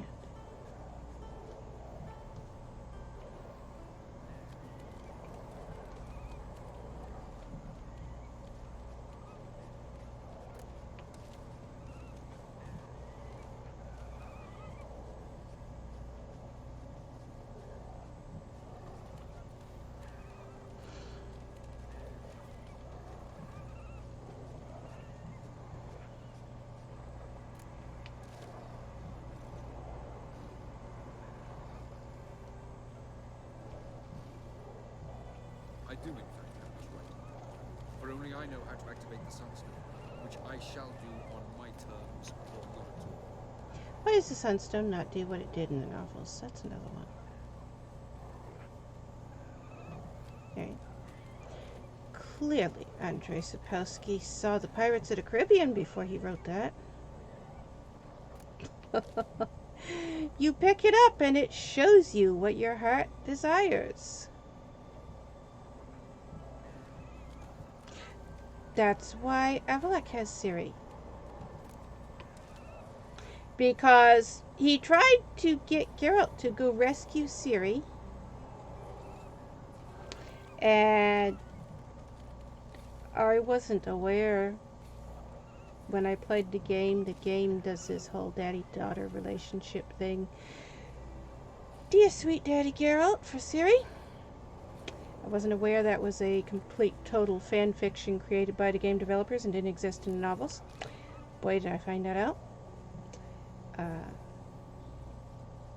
Became thoroughly disgusted with Geralt as novels continued on, and you see Ciri going through one hellish piece of shit torture after another, and Geralt's like, yeah, I'm gonna go get drunk, I don't care. That's why Avallac'h enters the novels. You're told all throughout it that she's got some type of a guardian wraith spirit thing watching over her. You just never see him until all of a sudden, there he is. And he's telling Geralt, you need to go rescue Ciri right now. She's gonna die if somebody doesn't get her out of here. Avallac'h's capable of seeing the future, and he has seen that within the next 10 minutes, Ciri is going to be dead. You need to go right now. And Geralt's like, nah, why do you annoying cunt bitch? I don't want to go get her. And I'm like, really? Why do you annoying cunt bitch? Okay. Certainly, dear sweet daddy-daughter relationship there. How many daddies call their daughters whiny, annoying cunt bitch? And she's also 12 years old in that scene.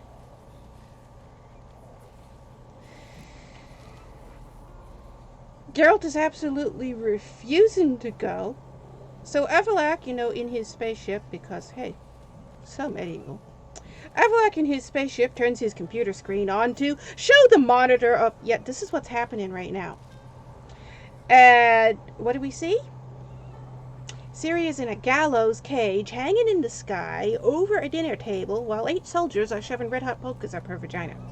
That's what we see. Geralt's, yeah, I'm bored. Avallac'h's having an absolute meltdown because he has been watching over Ciri, and he tells Geralt this. He's been watching over Ciri for her entire life, ever since she was born, and he's been staying out of it. He's absolutely staying out of everything. He doesn't want to get involved. He doesn't want to change her destiny. So he's deliberately not getting involved. However, Geralt has flubbed stuff up, which has caused this whole event. It's now Geralt's fault that Ciri is here, and it is. It's Geralt's fault that Ciri is here. The stuff that he did, that's how she got there. And Avallac'h's trying to get Geralt to go undo this, go get her before she dies, because she is about to die. Everybody else has just died. Missel's head is hanging there. All the rest of the rats are dissected. Their entrails are all over the place. They're in the middle of massacring everybody that Ciri considered a friend. Everybody that she loved, everybody she cared about. They're all now dead. Geralt, yeah, man, you cunt bitch. I'm bored. I don't want to go get her. I was like, oh my god, Geralt is such a dick. I mean, we already knew, but this is the 6th novel in the series, so we already knew Geralt was a really big dick, but boy is he being a big dick here.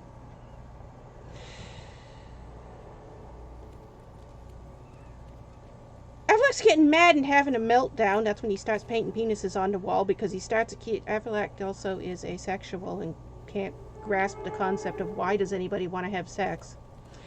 He starts accusing Geralt of only caring about his dick. That's why he starts painting this giant penis on the wall.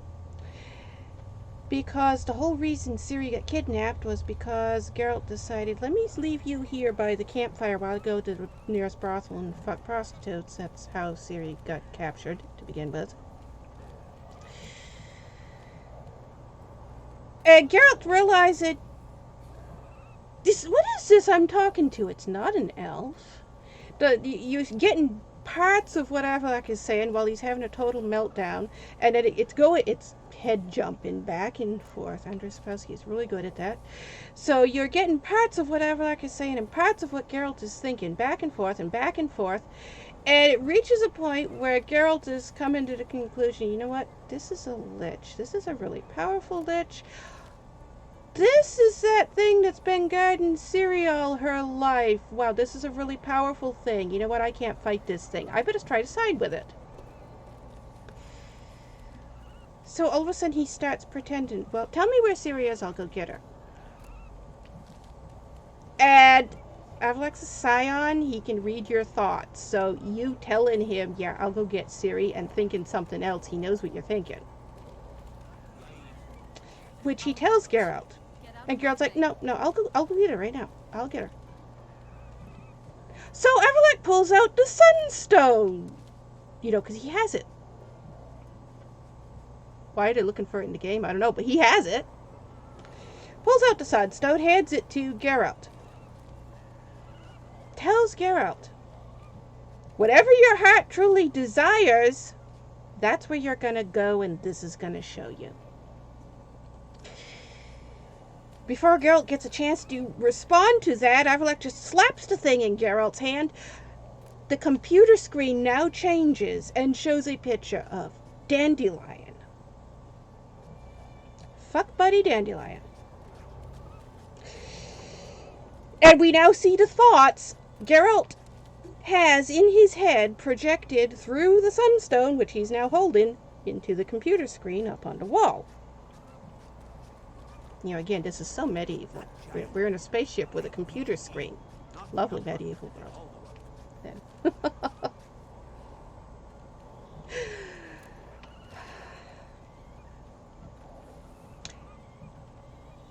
Geralt's desire is to take his 2 best buddies, Dandelion and Regis, get drunk on Mandrake cordial, and fuck as many prostitutes as possible, because Dandelion knows where the best prostitutes are, and Regis knows where the best whiskey is. And it is showing the exact future of what is going to happen as soon as Geralt walks out. Because he's only telling Avallac'h that he's going to go get Ciri so that Avallac'h will let him leave. Because he's also realized all the windows and doors are now gone, and I'm stuck here, and this thing ain't going to let me leave because this is a lich.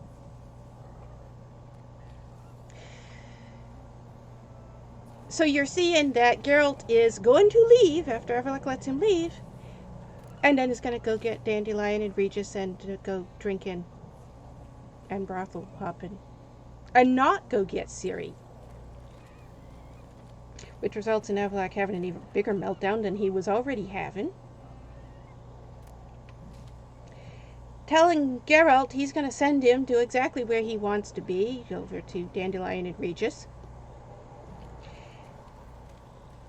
And he's got to go against what he has been doing all this time and staying out of Ciri's life because Geralt is no longer her protector.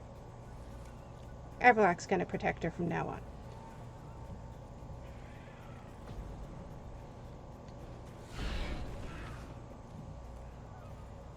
That's how she ends up being with Avallac'h. Because he is just so fed up with Geralt being an absolute jackass.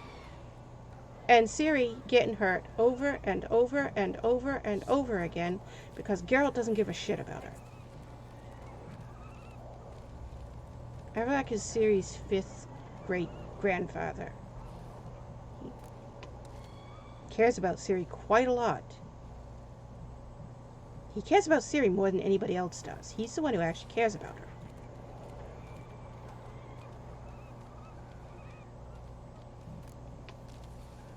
That's when Ciri gets to Sword Ziril, which she assumes at that point, because it suddenly disappears out of nowhere. She assumes at that point she got it from Leo. Oh, this is Leo's sword. I'll take Leo's sword and kill everybody. Which is what she does. And then this horse with black demon horse with fire for wings shows up. Not the horse you get told about in the game. That Kelpie is quite different in the novels. It's a Pegasus. That horse shows up, says, "Jump on my back. I'm going to take you out of here." So she jumps on this horse's back that she's never seen before. Flies her to a portal thing, tower, that she's trying to describe while she's also being chased by Leo's soldiers.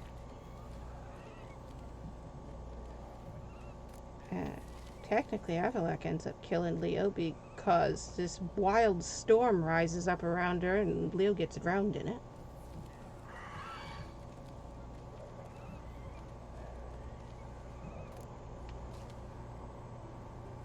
She tries to describe the storm. You get this wild description of the tower.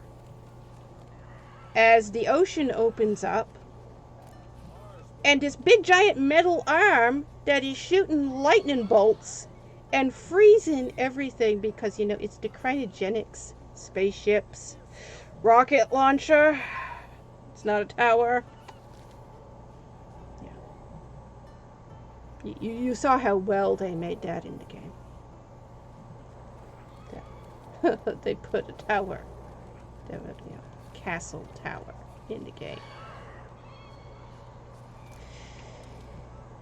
Ciri jumps into that, and she describes 2 doors opening. Those doors, those electronic doors that Geralt liked to jump back and forth through earlier. She describes those doors opening, and then an elevator shaft takes her down further and further under the ground, and she has no clue where it is taking her. When the thing opens up, these doors open up, she falls out, she lands on Avallac'h, who, for some reason, is naked and surrounded by strip dancers in that scene. And Starry Eyes shows up to, "We must run! The Elder God has finally got you!" And Ciri's like, "Penis?" Okay. Well, I guess we know what Avallac'h knew how to get Ciri's attention. Just take his clothes off. Ciri's such a good lesbian. We've been told so many times that Ciri's lesbian. Penis! Yeah, okay, that says lesbian. Boy, does that say lesbian.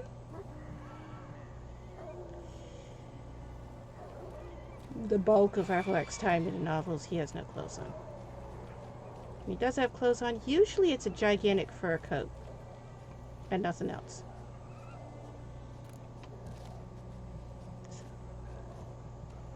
Boy, did they have him dressing different in the game.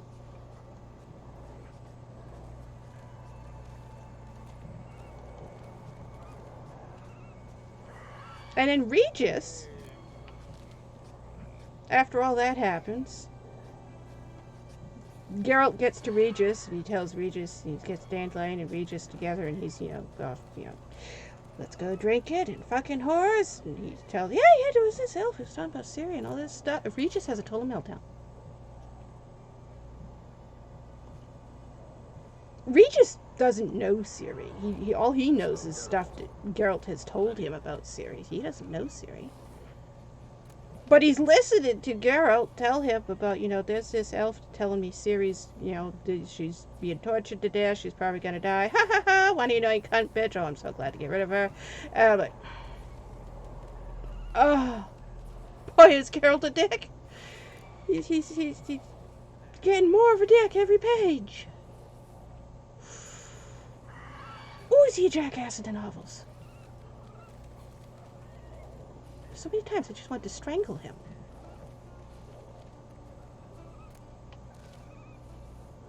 Geralt is incredibly unlikable in the novels.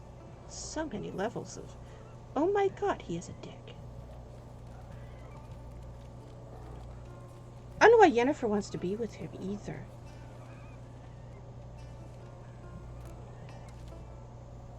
Yennefer is so different in the novels as well. There's nothing in the novels to not like about Yennefer. There's a whole bunch of stuff in the game to not like about Yennefer, but there's nothing in the novels to not like about her. She's not the wild, crazy super bitch she is in the game. She's Mummy Yennefer. Yennefer is the one who raised Ciri. She's Ciri's adopted mother. She adopted Ciri. That's why it's always Mummy Yennefer this and Mummy Yennefer that. And Yennefer's the one Ciri was really, really close to.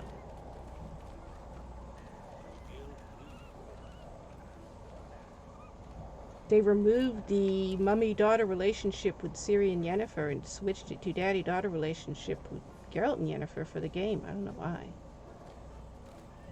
That was a big shock for me because I didn't realize. Like I said, I'd already played the game 3 times by the time I read the novels, and I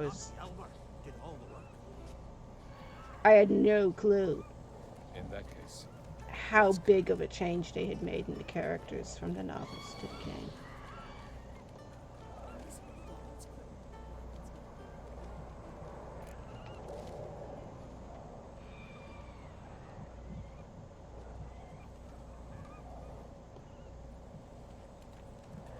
That's why I don't understand what these people who get so worked up in a rage at Avallac'h. And they're like, but he was so mean to her. But when was he mean to her? He saved her life over and over again. He protected her. He wouldn't let anybody hurt her. She lived with him for 8 years, and over the course of that time, she calls him her best friend.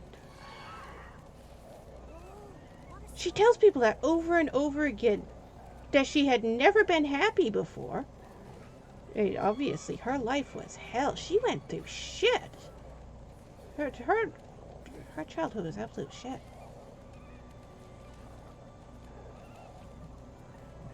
Being with Avallac'h was the first time she was happy. And she says it over and over again. She's constantly saying that he's her best friend. He's the only friend she's ever had. He's the only person she trusts. He's the only person who's ever been good to her. He's the only person who's ever been kind to her.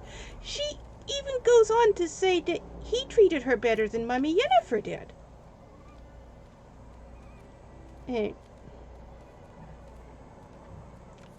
I don't know where people get the whole saying he was mean to her, because he wasn't. He was really, really good to her.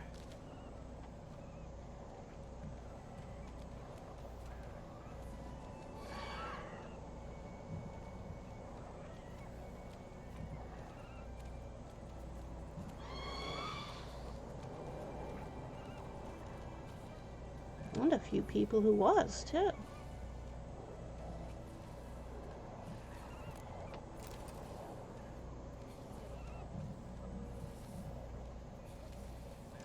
Avallac'h Dijkstra and Regis are the only men who you can point to and say, they never tried to rape Ciri.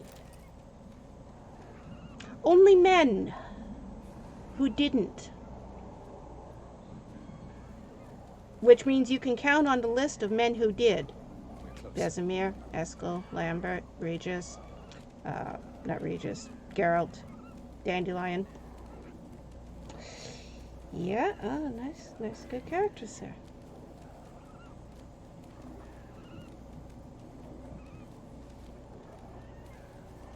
And Ciri went through a hell of a lot of hell, especially from men who are good characters in the game, who were nowhere near good characters in the novels. I think one of the biggest characters that shocked me how much he changed, how much they changed him in the game from the novels, was Krakon Crate. Vesemir and Krakon Crate, both of them in the game, there is no reason to not like them. Both of them in the game are extremely likable characters, and oh, in the novels they are so horrible.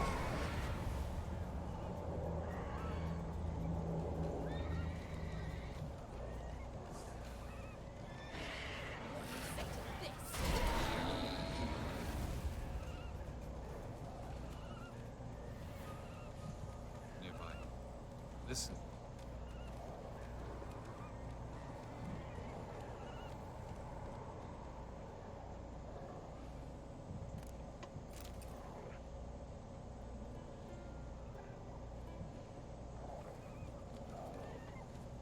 Krakon Crate hates women. Really bad. Which again, you see him in the game, especially if you get to Cirrus Ending. You don't see that in the game. When you get to Cirrus Ending, there's this whole cutscene with him in the game where Geralt goes over and asks him, what do you think of her becoming queen? And he's like, oh, she's great and all this stuff, and he's how proud he is of her. And Krakon Crate in the novels, if his daughter, who was not named Cirrus in the novels, she was Becker in the novels, if his daughter had become queen, he probably would have been first in line to gouge her eyes out and cut her head off and make sure no woman ever sat on the throne. He hates women so bad. I was like, wow. Boy, is this not the character we saw in the game. And then you got Vesemir. For centuries, I Dear, sweet, brought together kind, Isabel's loving plans, my in the game. abilities, those able to manipulate Psycho, her child murdering bastard in the novels. Oh, is he horrible. Garanthia, a golden child. The game makes out, oh, we haven't been making witches for years. No. He also acts like, oh, I'm so horrified. I don't want to make witches. I never liked it. Yeah. Why was Ciri living there again? Because Vesemir wanted to drain her blood and drink it because it was gonna make him and all the other witches fertile?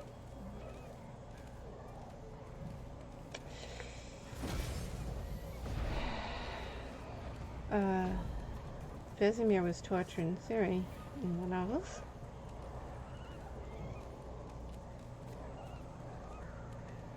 That horrified me to find that out too, a lot.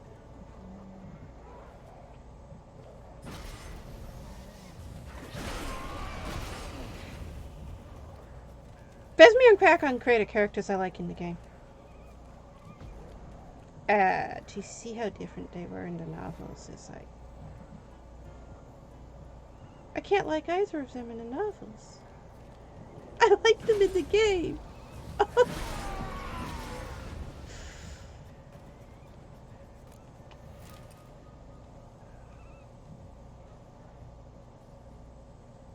Ghouls?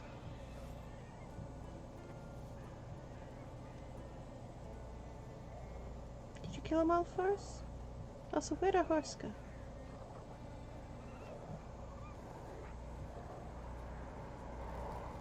We're in that NECA place, right? I hear neckers.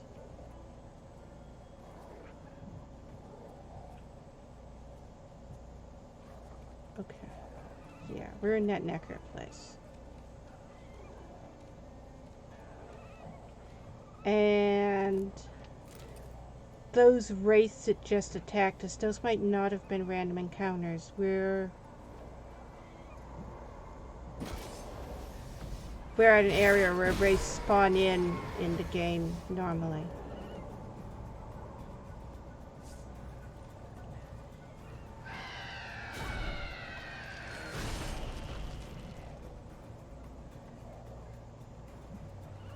Is that the botchling?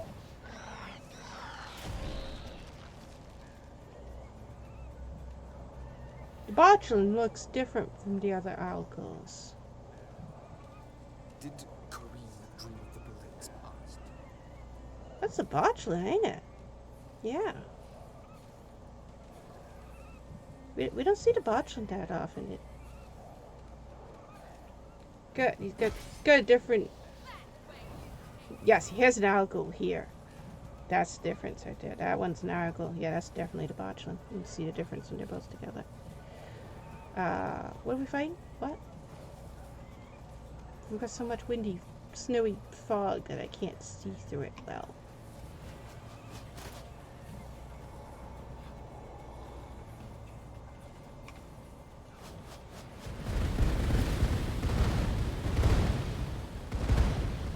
We hit something.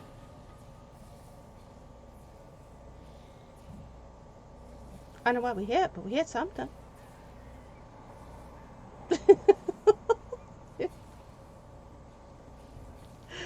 Alright.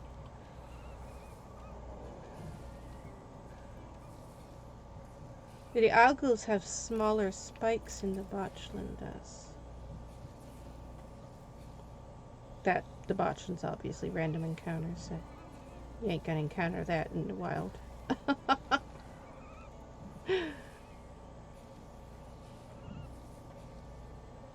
Means we should have botchling loot here somewhere.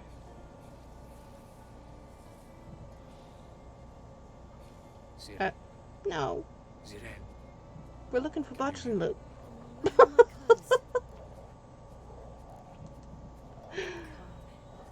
Just stand there. I want a hug.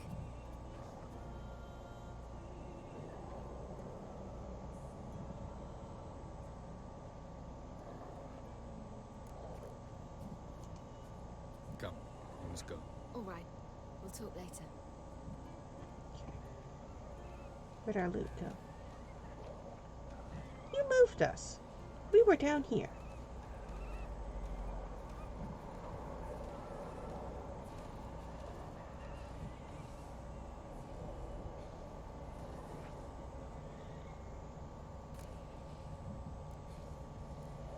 That's all loot.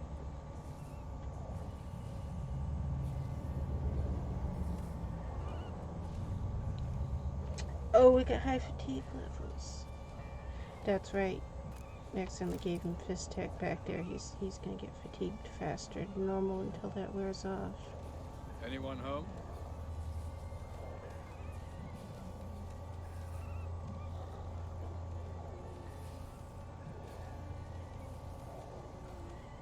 There should be more loot. I don't see more loot. I can't see through this fog good.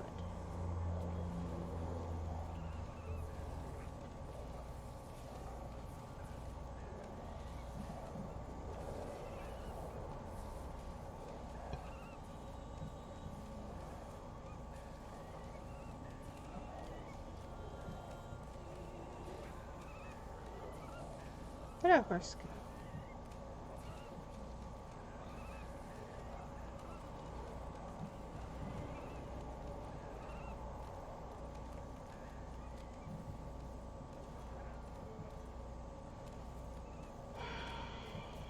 We left our horse way back by the cow field, didn't we? think we did.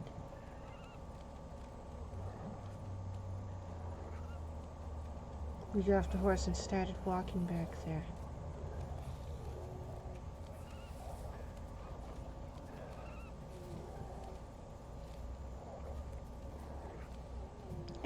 We need to meditate. He's badly in need of meditate.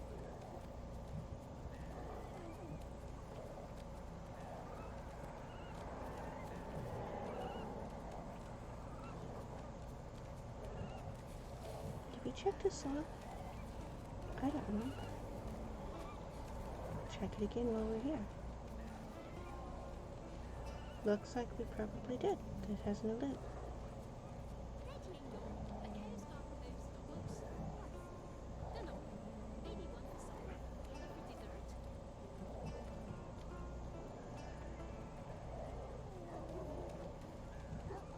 We've lost our horse. Alright, let's go meditate. He needs to meditate. Find our horse later.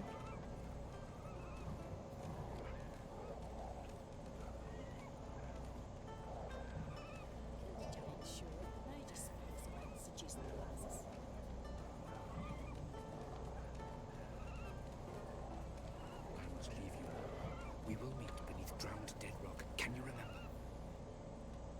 It's one of our regular meditating places. They go furthest underground.